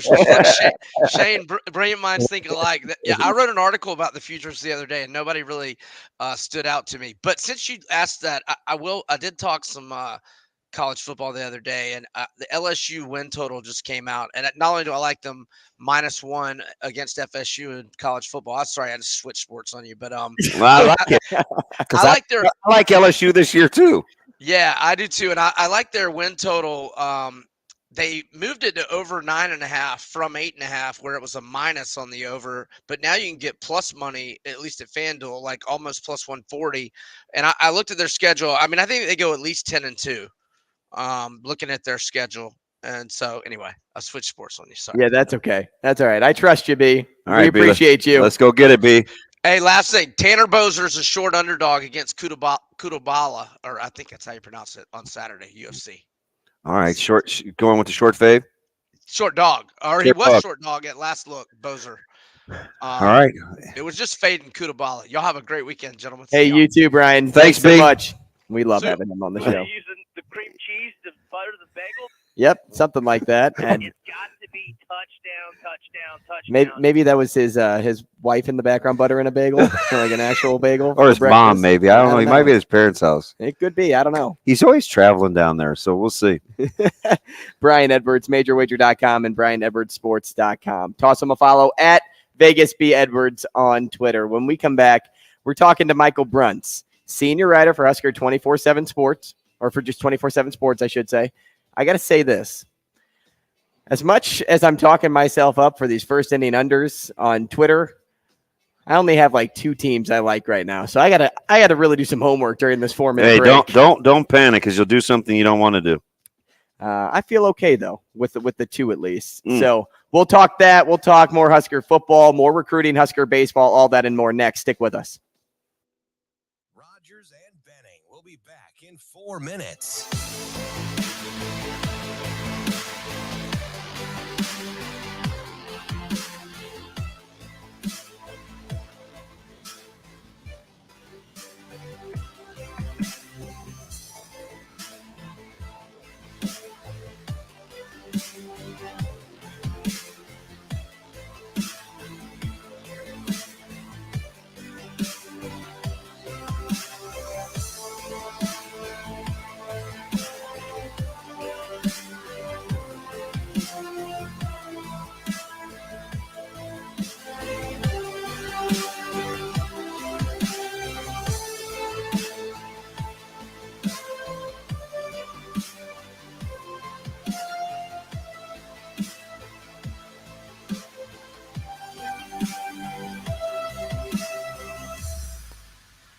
Rogers and Benning will be back in 3 minutes.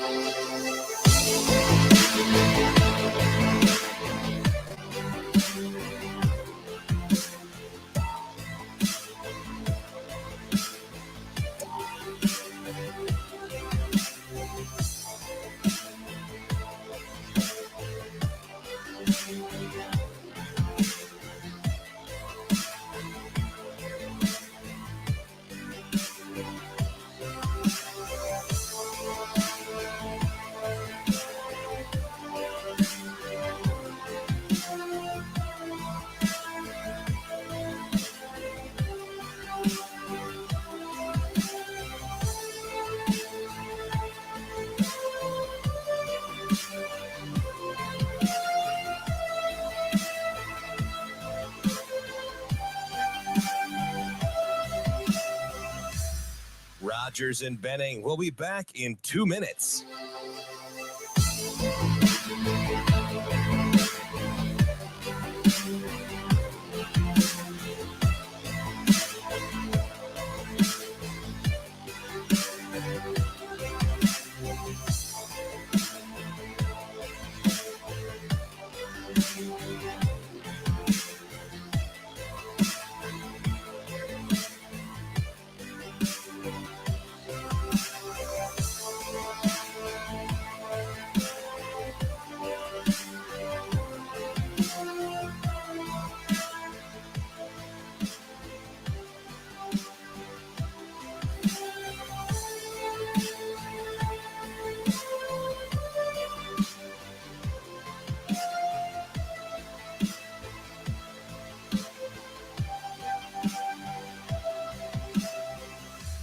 Rogers and Benning will be back in 1 minute.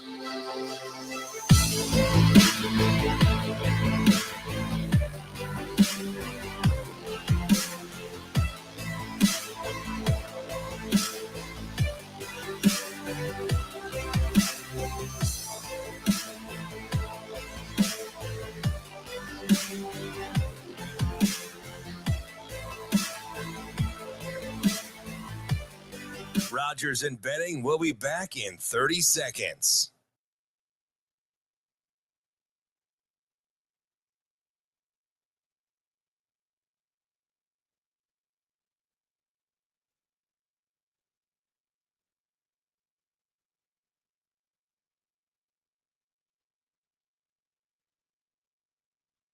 It's kind of a lazy parent take, right? It's like, because I said so. It was tough.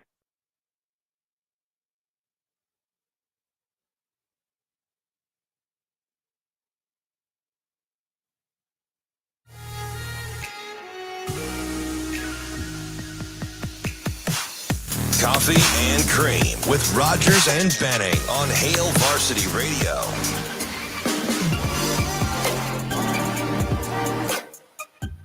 Hey, top of the hour here on Coffee and Cream in the morning on Hail Varsity Radio, powered by Currency, 9 o'clock, which means if you tune in to KFOR in Lincoln, you can catch us there. 590 ESPN Omaha, live on Twitter, live on YouTube throughout the entirety of the show. We appreciate having you along for the ride here on Thursday, alongside Damon Benning, Andrew Rogers, bringing in now Michael Bruntz. Michael Bruntz, senior writer for 24/7 Sports, at Michael Bruntz on Twitter. Nebraska football, baseball, and recruiting. We'll talk about it all. But first, they've just been so all over the place this season. Good morning. What's up, Brunsey? Hey, how you guys doing? We're good, man. How are things? No complaints. No complaints. This is like the spring ball that won't ever end, it feels like. It's dragged on a while. We're at that point in the spring. It's interesting, right? Because I wondered, Brunsey, if that was part of – I had all these reasons why I felt like Coach Rule has been so on point his last two pressers, right? He's been very sharp, right? I almost said surly, but I've changed my mind in the last 30 minutes. You think that's part of it, the doldrums of spring? Like it's – Mitch likened it to it's getting closer to being real now. Is that kind of how you feel, or what do you see? Yeah, I mean, I think I don't want to say, you don't want to say it's like mind games or anything like that, but you, as a coaching staff, you're probably wanting to see, you know, the depth and length of the focus that your team has. And I mean, they're well into spring ball. They still have another week left. I don't know. I mean, I think it kind of reaches a point where you're just like, okay, I've been practicing for like a month here. And I mean, Matt Rule even said, you know, on Tuesday that he would rather, you know, the spring game be a week later too. Yeah, like I caught that. This is going too quick for him. I was like, really? Like let's wrap this up. No, but I think that's kind of the idea, is that they want to really take their time and be deliberate with teaching. You know, I know they're being, you know, deliberately slow about evaluations and depth chart and that kind of stuff, but I can't help but think that, you know, the work that they're doing and the time that they're really taking also kind of feeds into just kind of figuring out what the heck they have on this roster that can help them when you get to the fall. Speaking of that, Bruntz, I asked this to BC yesterday, and I'll ask you this too, because as you said, 10 practices in, we're kind of getting to the point where we're like, all right, is the spring game here yet? Like, is it here? Who would be your MVP through the first 10 practices? I mean, we've been very limited in what we've seen. We've seen some practice, so I'm going a lot off of what we've heard. And again, it's, who gets mentioned a lot and who gets mentioned a lot unprompted. And I mean, Gabe Irvin continues to come up a lot. They love that running back room, and I think they really like what Irvin brings as kind of the do-it-all type Big Ten back that you need, that can maybe break a play for you, but can also, get in there with Iowa and Minnesota and kind of push the pile and get you 4 yards when you need 3, that kind of thing. So I would go there. What BC say? I'd be curious to know that. Gabe Irvin as well. Yeah. Well, it's just groupthink over at the Husker 24/7 office, I guess. But, we'll have to ask Mike J tomorrow, because he swims upstream, so he'll probably say, like, I don't know, something just the opposite. Nash Hutmacher. a kicker or something. I don't know. Yeah, one of the Bullock brothers. Yeah, I think I would go Irvin. I think defensively, I think it's a little. It's been a little bit less. Kind of the same guys that get mentioned. So I would go Gabe Irvin at the front of a well-liked running back room as the MVP thus far. Bruntz, let me ask you about, is it too soon? Do we not know enough, or because of he has yet to lie to us, that when they bring up random kind of obscure guys, that we get the sense it's more than a spring story because they have a blank slate? Well, yeah, and it's also, I mean, that's part of also getting to this point in the spring too. Is it's kind of the Royal Rumble sometimes. You never know who's going to come out of that door, but I do think there's something to that. Like, I mean, you get Heinrich Harburg on the first day, and I mean, I think he's right in the mix. More so than he's ever been at quarterback.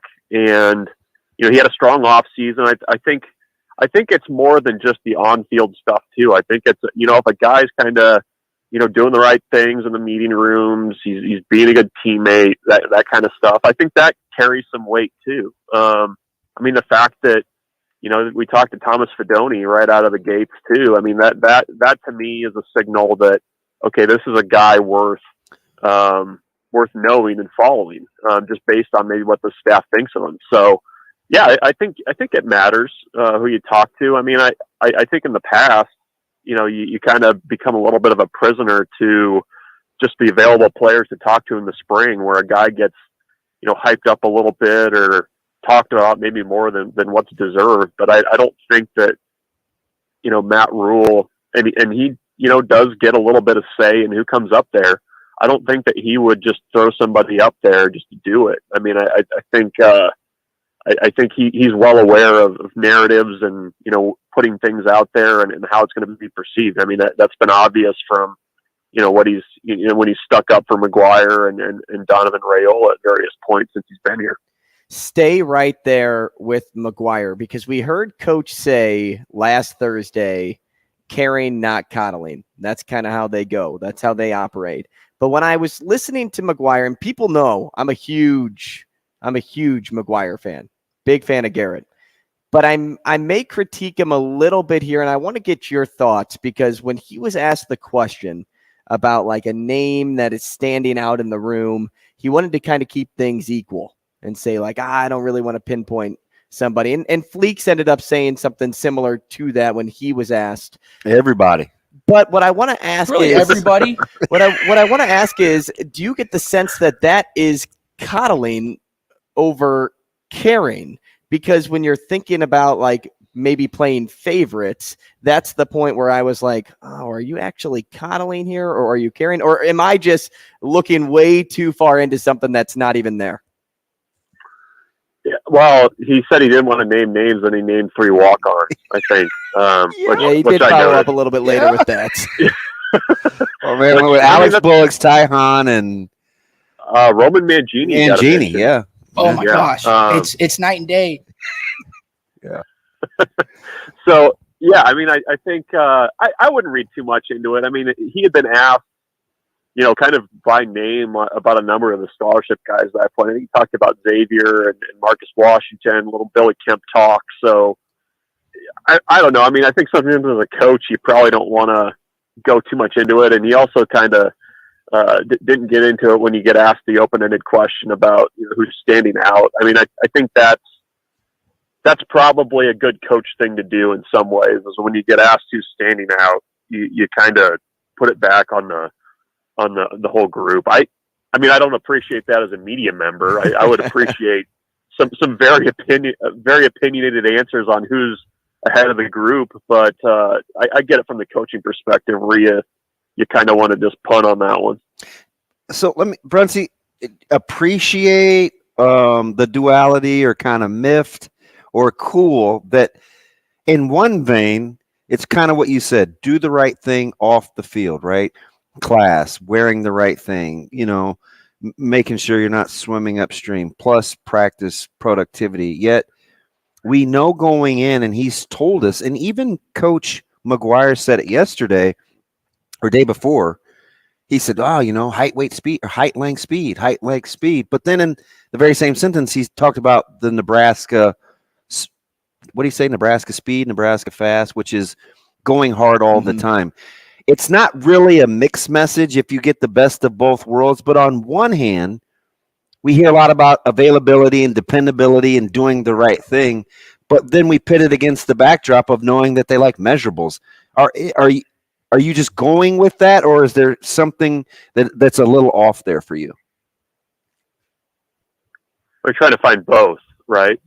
Like you want the measurables, and you also want the intangible stuff with it. And I know I'm not naive. I understand that sometimes those two things aren't in the same package. But I think, to me, it's not just McGuire. Like you talk to other assistant coaches, and we did a series on our site, kind of looking at different states that this staff is recruiting and kind of how they evaluate and that stuff. I mean, it's very on message for how they evaluate traits. I mean, like it's they want length, they want speed, and that's across the board. And I think in terms of the intangible stuff and guys going hard all the time, I mean, that to me is more of a mindset, I guess. And in my mind, in my very simple mind, I separate the two, I guess. Maybe I shouldn't. Should I not? Like, I guess I've always kind of looked at that as like, okay, these are physical traits. Over here, this is more of a this is how we approach practice, how we approach games, how we approach things. And I guess as a coach, you're trying to get the two to meet. And maybe that's where, these guys in practice, this coaching staff coaches these kids hard. Like they demand accountability in the middle of the drill. I mean, they'll pull guys out, coach them through. I mean, I guess that's, in my mind, what they're trying to do is match what you're talking about, Damon, with, okay, we've got a guy that's 6'3", 190 that runs a 10.4. You know what I mean? BC, Bruntz, I keep saying BC. Bruntz, I watched him. I don't think Meltdown is too far off, but they stopped practice and had to have this conversation about making sure that the stations weren't off by the two plays that they were off at the time, right? Like, it seemed excessive, but I loved it at the same time. Like, the uniformity of what they wanted to have happen when you're supposed to rotate and when you're not boiled down to two plays. Is that sustainable, or does that just become like muscle memory, except it's your emotions? You're hoping that it becomes muscle memory, right? Like that to me is kind of like a first spring thing. Like you're setting the tone. And they did this at a different practice that we were at, where things weren't as they were supposed to be practice got stopped. Coaches had to accept some accountability for their role and things being off. I guess to me, it's like, okay, things aren't looking right. This is not how I want it. We're stopping things and getting it to how it needs to be. And it kind of fits, I guess, along with everything else with, when you're talking about making sure that guys are dressed appropriately, that they're wearing the right things, that the back plate is covered, that kind of stuff. That's a piece of it.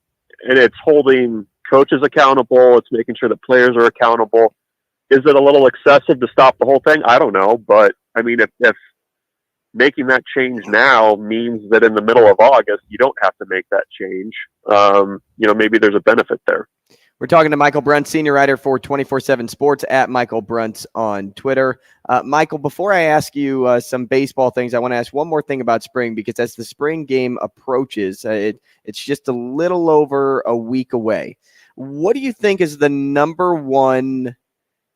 What number one thing on the priority list that you think needs to get worked out before April 22nd, or is it just, let's just keep going with the flow because we're still so early before next season? Yeah, I mean, I think they're still working on getting good at the football part of it. I mean, I don't know that there's necessarily one thing at this point. I mean, I'm curious to see what the format's going to look like for the spring game. I mean, do they have enough guys at certain spots to be able to, do something that's an actual football game? We'll see. But I don't know that there's just one thing. I mean, I think it's, I guess this is kind of a coachy speak answer, but I mean, they need to get better each day. I mean, that's where you're at as a first year staff. I mean, you're trying to install some things, and it's competition right now, and trying to see who can help you, and also teach things the way that you want them to be taught. So I mean, most coaches will tell you that spring game is just another practice to them. I mean, I think that's probably some truth to it, with the lights a little brighter, but I don't know that there's necessarily absolutely one thing that Matt Rule is like, okay, we got to get this done this week. I mean, I think it's just kind of a holistic thing right now still for him in getting this thing going in the right direction. Transition into baseball, Brunsey. If not Caleb Clark, then who? I mean, I tried. I wished him into. I tried to speak it into existence, man. I don't know, Brunsey. I don't know. I think a couple of weeks ago, Will Bolt this was before they moved. This was kind of in the midst of the emergence of Will Walsh, but he had kind of wondered aloud if they started going to a starter, just the starter thing, getting a guy to get you through the first inning and kind of piecing it together on Tuesdays and Wednesdays. I don't know if that's such a bad approach. I mean, with the way they have it now, it seems like a tall ask to ask somebody to get you through three. And I mean, I don't know. I mean, Drew Christo comes in and gets. Well, he looked lights out, didn't he? He's just casually pumping 96. Yeah, no big deal. No big deal. Yeah, I mean, he gets 3 outs on 6 pitches. Corbin Hawkins has looked good at times. I mean, I don't know if that's such a bad approach on Tuesdays. It's hard to do that, but I mean, I think it's an opportunity to maybe get some guys some innings. And if okay, the 4th inning is mine. I mean, maybe as a pitcher that helps you kind of shrink things down a little bit more, and you close things out with Shea for a couple innings. That might be the approach. I mean, the only other thing I can think of is, if you're going to pitch Walsh on Sundays, maybe you try Brockett again. I mean, I just don't know that anybody's the answer right now. It's interesting because, I asked about Coach Christie a couple weeks ago about what you were hearing, and you said, hey, it's kind of out there, right? It's the elephant in the room. But you start digging into the pitching numbers nationally, and they're not that bad, right? Their whip, their team ERA, it's actually pretty good. And so is it the occasional what in the world, or is it the ability to kind of just be clutch in the moment? Because I think both things may be happening at the same time. Yeah, I think, I mean, the numbers thing is an important conversation because I know he takes a lot of heat, but, even going back to last year when they weren't, the team wasn't very good, but the pitching numbers they kept it on the road. Yep. Going into this season, we wanted more offense, right? Yeah, well, you're getting it, and I think with what you're asking, I mean, it is just a matter of finding a guy that's ready to go when it's his time. And Caleb Clark has had his opportunities, hasn't done it. Brockett's been okay in small doses. Garza hasn't been able to do it. So I don't know what the answer is, but, I do think that as a staff overall, the guys that they can rely on, they've been able to rely on. It's just a matter of that next kind of line of guys that are really important to have in midweek games. And they have not been able to find that one person. Because even the other night, I mean, you hand off the ball after the starter's out of there and things look okay. Yeah. So I don't know. I mean, I don't know if it's like a mental thing at this point, but I do think you have to kind of consider really shrinking things a little bit and saying, okay, we just need 2 innings from you. Get us 2. And that's it. Speaking of pitching, Bruntz, who's who's going to be pitching gems in the first inning today, huh? We're gonna start off with. I got 4 for you. So I hit one over the weekend. I went 4 out of 6 on solos, and I hit one over the weekend. Oh Lord. So I'm feeling good coming into Thursday, and I knew that we were gonna get into this, so I'm ready. I can't believe you gassed him up, Bruntz. Yeah, he's all for my degeneracy. Is that a word? I'm trying to put my kids through college here. Yes, that's how I think, right? My future kids. Yeah. All right. Hey, we will start. I should probably go in order of time to make it easier. Red Sox, Rays, Kluber, Springs. Springs is perfect on the year. He has not allowed a run all year. And Kluber, I can see him getting past the Rays' top side of the lineup. I really can. In his first 2 outings, he went 0-1-0. Yeah. So that's what I'm planning on. So there's your first. Then we are going to the 5:40 game, Phillies Reds. And you may be thinking, what? Why the Phillies Reds? Well, I'll tell you why I'm thinking Phillies Reds. Falter, Lodolo. Lodolo is another really good pitcher. As long as he can get by the Phillies top 2, I think he'll be okay. And then the Reds, they're not scoring in the first inning. They're just not. And then you have the Twins, Yankees. Wow, you're going against the Yankees. I'm going against the Yankees. Joe Ryan, pretty good pitcher, good numbers on the year. And is it Brito? It's Brito. Wow. And he's a stud. Like if you've watched him pitch this year, oh my gosh, is he good?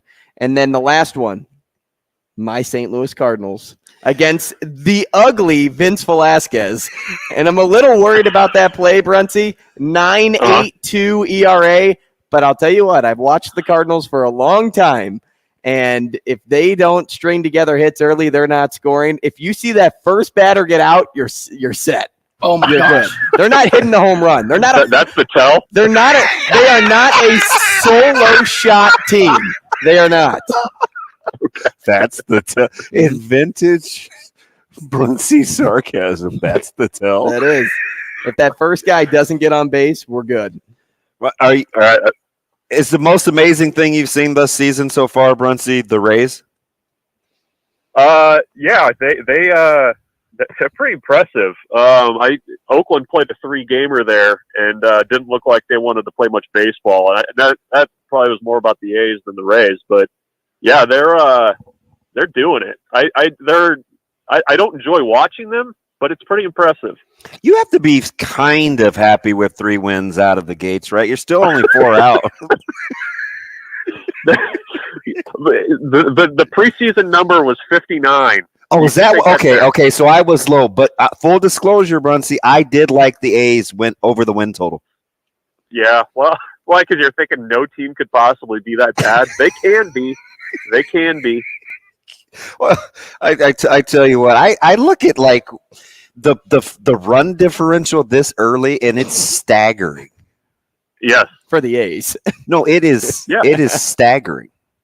I've seen it. I've watched most of it. It's bad. It's really bad. Do you think Do you think that some rich guy in Vegas right now is watching that thinking, man, we should really get that team here? Bruntz, I was joking earlier. I don't even know why this came up in the opening segment, but I go, yeah, how's that new stadium plan going over there in California? When's the move? I think that there's like an inflection point somewhere, right? Where like Vegas is like, thanks, but no thanks. We're going to try and get our own expansion team. Like that's got to be the play now. Well, you ever seen like a 25,000 seat Major League Baseball stadium? I've seen a 76,000 seat stadium.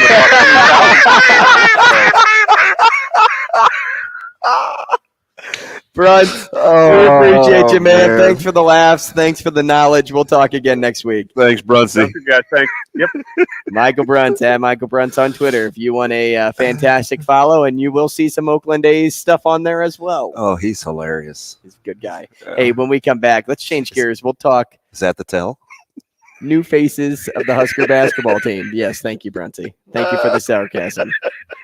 We're done. Whew.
Rogers and Benning will be back in 4 minutes.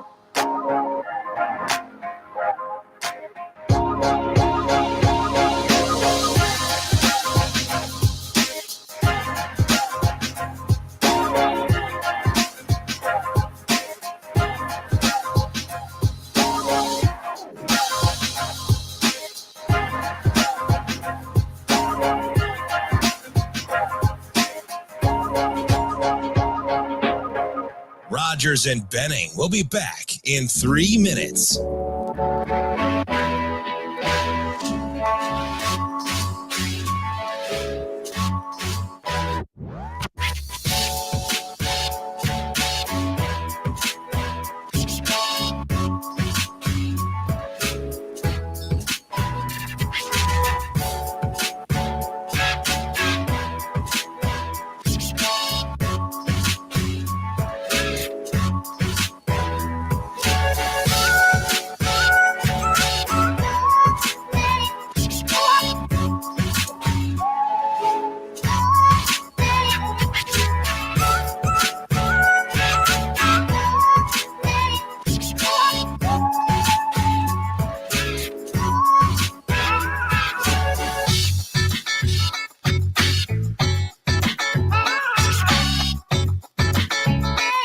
Rogers and Benning will be back in 2 minutes.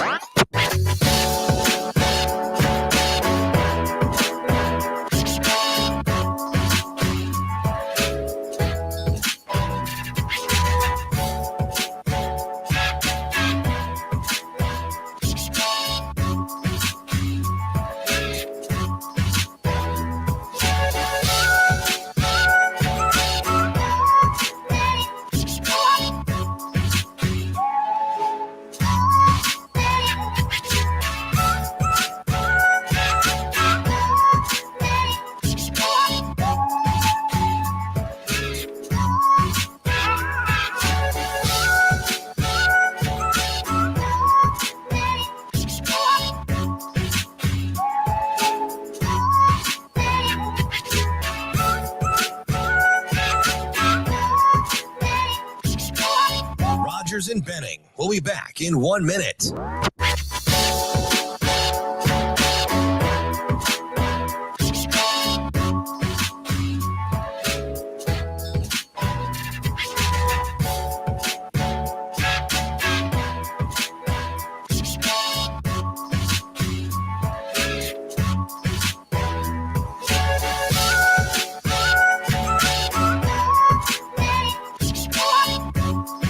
Rogers and Benning will be back in 30 seconds.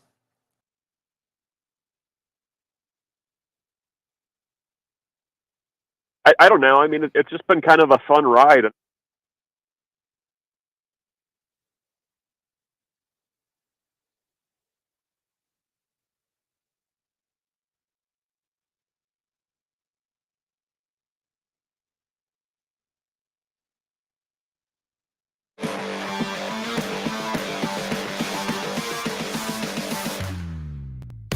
Coffee and Cream with Rogers and Benning on Hail Varsity Radio.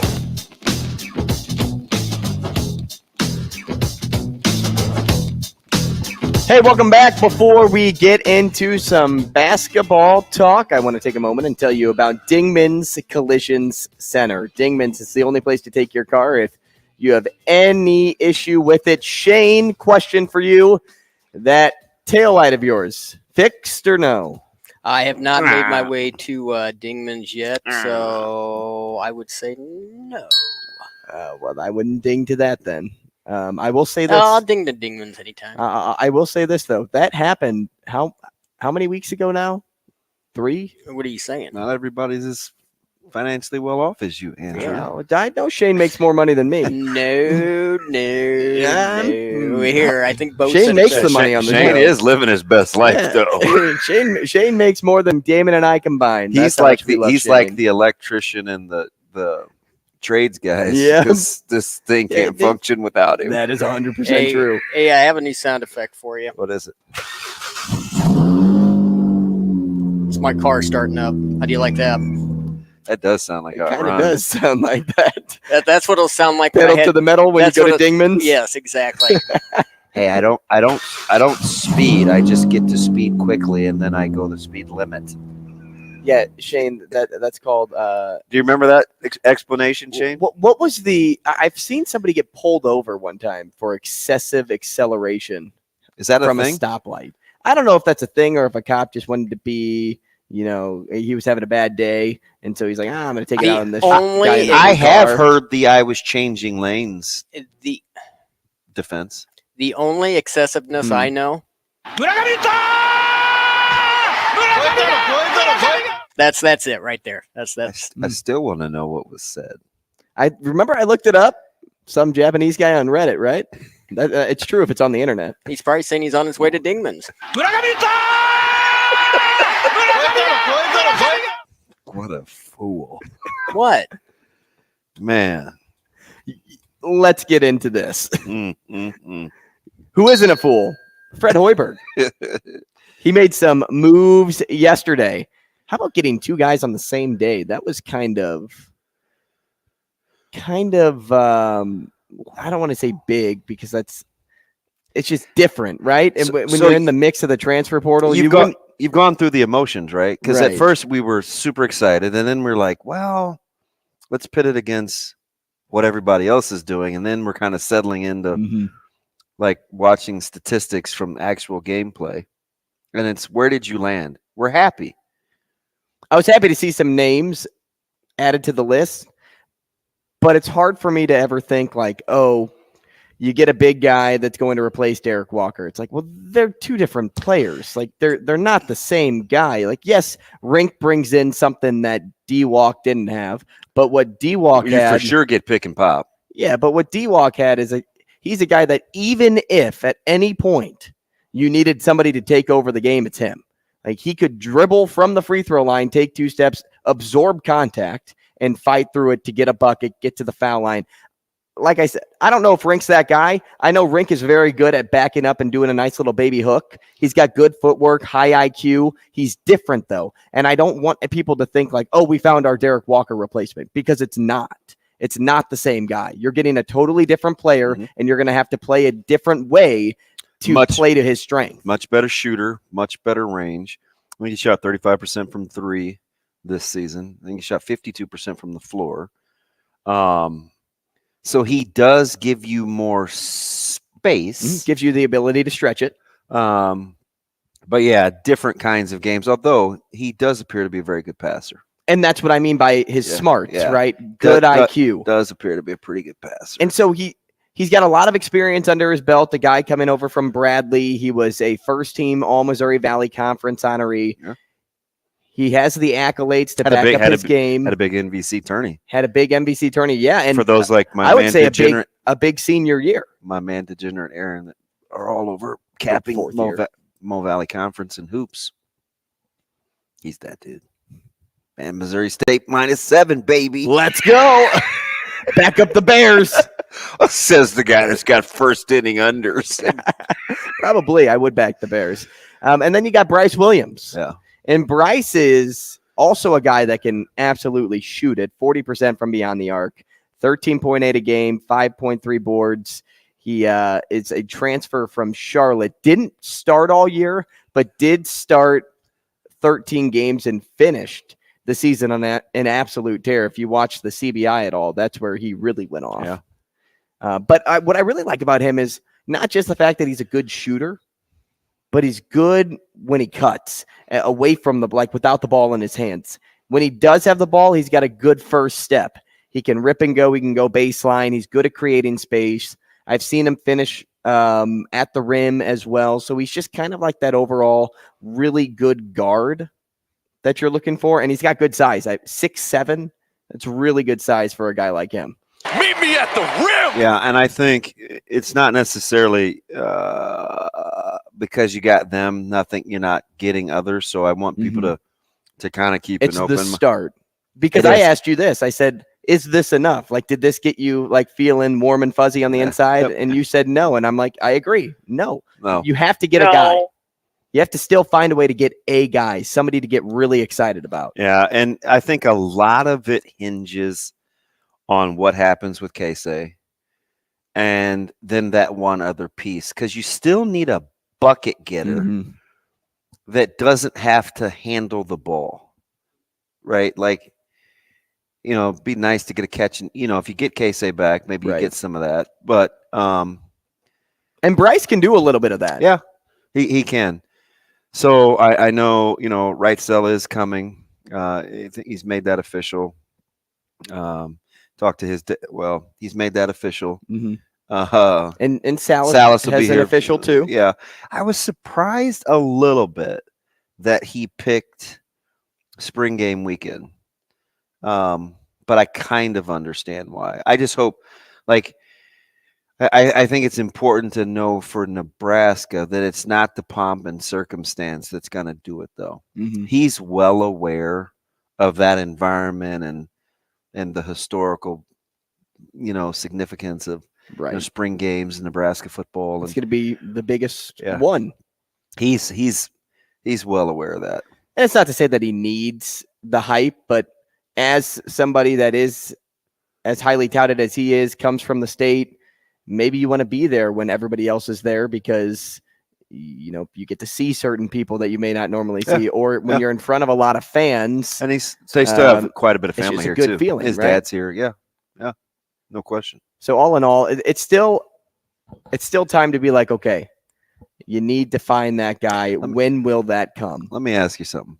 Based on what you think Nebraska's roster may look like with the two new additions, do they need a Hunter Salas more or a Latrell Wrightsell more? I think they need a Trell more.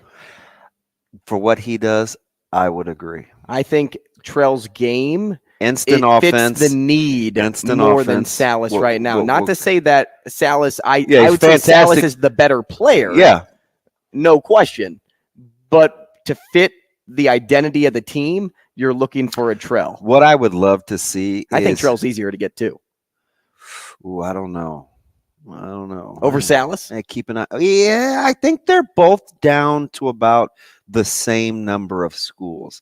I think it's 4 for the Fair enough. Right. So I think there's I don't know. I'm not a math major. That's 25% chance, right? That is correct. So I think they both I think they're both down to about 4 schools. But it will be interesting. Because I think there could be like a player, and it wouldn't be out of nowhere, but Minnesota is interesting. I think Wake Forest is interesting for Hunter. Like there's some players that you're like, but I would love to see Hunter be able to play without the fear of knowing that he's going to get pulled if he's aggressive offensively, because he's a better slasher and can get downhill a lot better than what he was asked to do in Gonzaga, which was basically go stand in the corner and be a really good defender. Like he's capable. And then get the ball to Timmy. Yeah, right. So, and they had to stand around and watch a ton. He had to stand around and watch a ton. So I think if you empower him to score the basketball, he's a better scorer than what he showed at the Power 5 level. Now, you do know with Wrightsell, you're getting a guy that will go get buckets. I watched him make 6 threes at Holiday Turn. He's a shoot the arrow guy. He is an offensive minded, put the biscuit in the basket kind of guy. He is fearless when it comes to scoring the rock. I'll tell you what, if you can snag at least one of those 2 guys at Nebraska, you're sitting pretty for next season. Yeah. You feel good about that. But we'll see. Official visits still getting underway. Hey, we got the Sports Six Pack coming up next. Get in your questions. And then if you ever want to get involved on the show, 888-638-4876. Sports Six Pack presented by Zipline. Yours next. Rogers and Benning will be back in 5 minutes.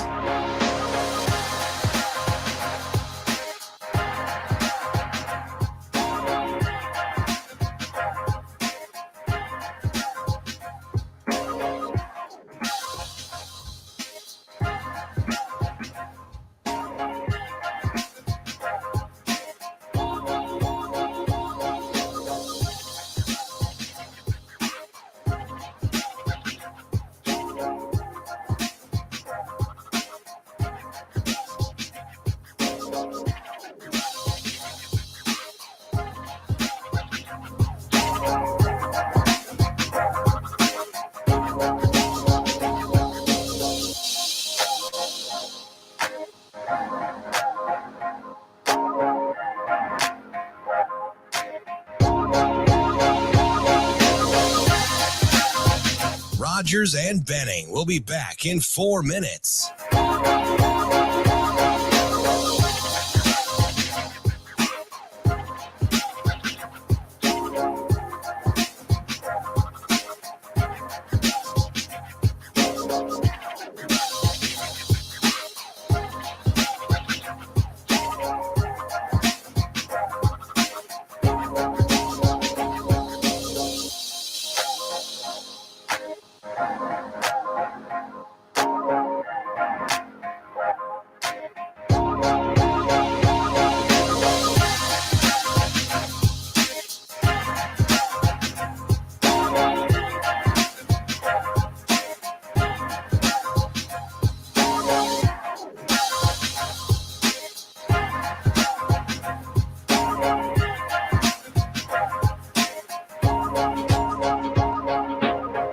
Rogers and Benning will be back in 3 minutes.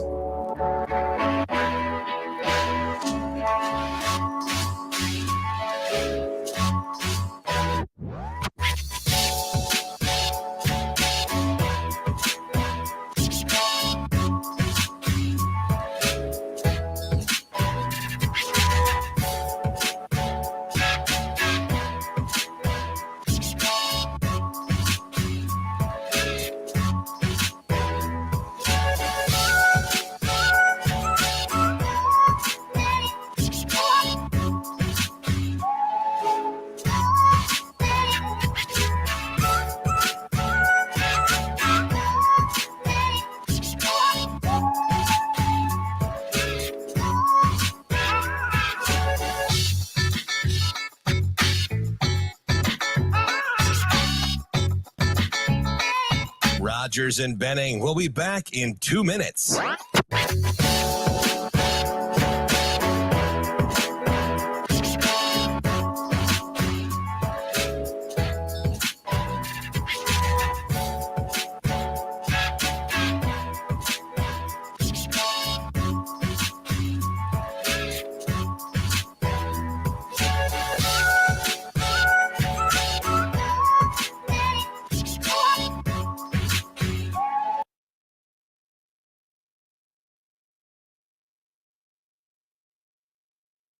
Man down, man down. Yeah, that's fine. That's fine. That's fine. Before we Andrew, dabble. why are you doing that? Hold on, Andrew, why are you doing that? Come on, man. Keep it on the light note this morning.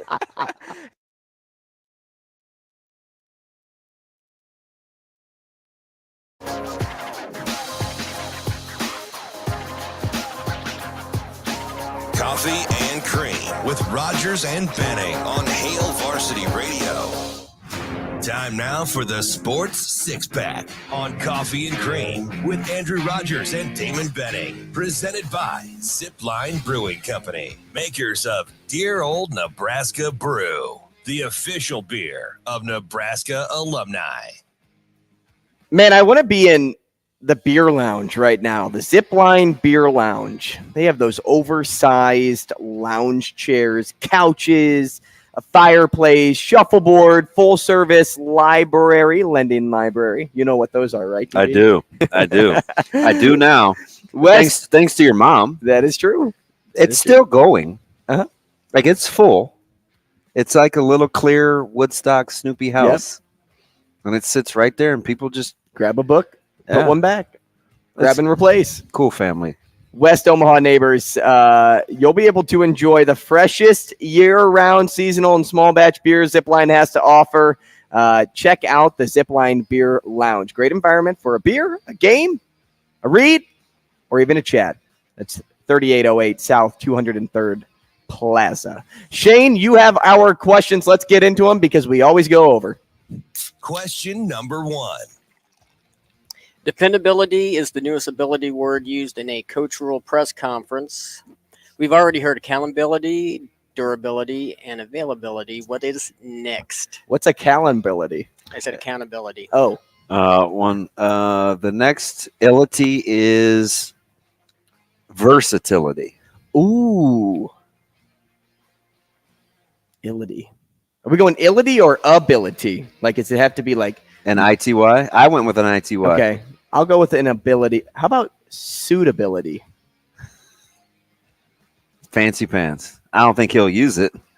If he does, which word gets used first? Probably versatility. Anything that ends in TY, because, right, intentionality. Yeah. There's been a lot of addies and itties. Mm-hmm. And I have to be careful saying those things out. He's got his. What? What are you talking about? You were saying Liddy, right? Itty. Or Biddy. Biddy. Yeah, that's right. Biddy. Yeah, not to be Smitty. I'm or a little too ditty. I'm going with versatility. Okay, I'll stick with suitability, but I'm not in love with it. Measurability could be good. Is notability a word? It is a word. I'm going with that. Notability. That's actually not bad. Well, does he want somebody to be notable? At this stage, maybe. Yeah, we'll see. Go versatility. Question number 2. Is there any team that could make a run like TCU this year? Not expected to make their conference championship and then go on to make the CFP. I'll give you one. Because I think they're in the same pecking order relative to their conference. Okay. 3rd or 4th at first blush, right? Because that's what you think of when you think TCU, right? Right. 3rd or 4th in that conference. I'll go with LSU. Ooh, that's not a bad one at all. LSU has that ability because people will go with Bama and Georgia. Much like they would formerly go with Oklahoma or Texas, and they can only do that for one more year. Would you believe me if I said Texas Tech? Not bad. People love Coach McGuire. They won't win their conference championship. They're probably more of like a 9-4 team. Is that would you consider LSU? 9-4 won't get you in though. You got to get in. Oh, you're probably right. Mm-hmm. Mm-hmm. So if you're taking them to, if you're 10-2 team, at because least. remember the requirements were they weren't expected to win and they did. Oh, I got no. I'm UCLA, decent team, not bad. Not bad. I probably like that more than my Texas Tech play. Yeah, I'll go with LSU. I'll entertain UCLA. I'm not proud of it, but I'll entertain it. Okay. Is that entertain or entertainability? It is not entertainability. I don't know if that's a word. What is wrong with him? I'm drinking. Question number 3. I'm drinking. Come on, DB. If you had the opportunity every single hand, no matter what, to be dealt 18, but it can't change, would you take it? If I had to play the same team, is this so say it again, Shane. If you had the opportunity every single hand, no matter what, to be dealt 18. but So it blackjack can't candy. change. 18? Yes, Yeah. 18. Jiminy Christmas, enunciate. Thought he said 18. But it can't change No matter what, to be I dealt take it. 18. So every time you just get an 18 and you're facing off against the dealer. Can't change it though. Yes. I think I would. See, at 17, I wouldn't. Me neither. No shot. 19, I think I would all the time. So 18 is a in the decent middle. number. I think I would. You'd play 18 every single. I wouldn't. Mm-mm. I would want since there's a buffer of 3. How many decks we playing with? Is it 1 deck, 2 deck? Come on, Shane. I think I would. I'm not going to fight you on it because 18 is a great number to rest at. Yeah, it just seems like I don't have to worry about playing 13s, 14s, 15s. You just get an 18. You get 2 9s. Yeah, I would. King and an 8. I bet out of 15 hands, that might not be enough. I could win 8 with 18. You would probably win more than you would lose. You just wouldn't win big. Huh. I kind of like that reasoning. I'm sure. I may actually change now because if I had 10 hands and I could win 6 of them with an 18. I should ask. I wonder if Stumanji can do stuff like that, probability. Because he's got a graph and a chart for everything else. Yeah, I don't need to gamble if I'm just playing 18. Yeah, you're right. I think I I'll would change. I think I would probably take 18. I will change and say 18. Not bad. Good walkthrough. It doesn't mean I'm right. It seemed right.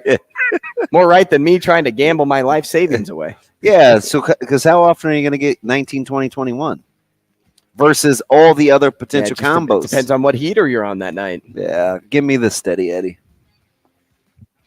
All right, speaking of probability. Take another drink, Shane. I'm going to give you some announceability on this one. Question number 4. How many words did you look up with ability in it? Which movie best represents the state of Big Ten football right now? I don't get any choices. Movie. Which movie? Ooh, that would have been good, though, having a few choices to go off of. You know what movie I saw when I was scrolling through Hulu yesterday? Hulu. The Internship. Never seen it. Vince Vaughn, Owen Wilson at Google. Older guys at the like an internship stage. But I'm going to go based off of just the premise of the movie and say The Internship, because you have a bunch of new faces in the Big Ten leading the charge. You have a lot of new quarterbacks. You have a lot of new faces as a part of each team. If you looked up and down the Big Ten, you're thinking, what, there's 25% returners, it seems. Everybody else seems new. Every team seems new. Not to say that they won't still be great. Like the Michigans will still be really good and Ohio State will still be really good, but you don't have CJ Stroud anymore in the conference. You don't have Mohamed Ibrahim. You don't have, certain coaches, certain quarterbacks. Go with the internship just because it's all about the newbies. I think Nebraska could have some marketability with that. You said marketability. I don't know. I think Nebraska fans are hoping it's like the Wolf of Wall Street, where something eventually bad happens to Michigan and Ohio State for being corrupt or breaking the law. It's a good one too. But I'll go.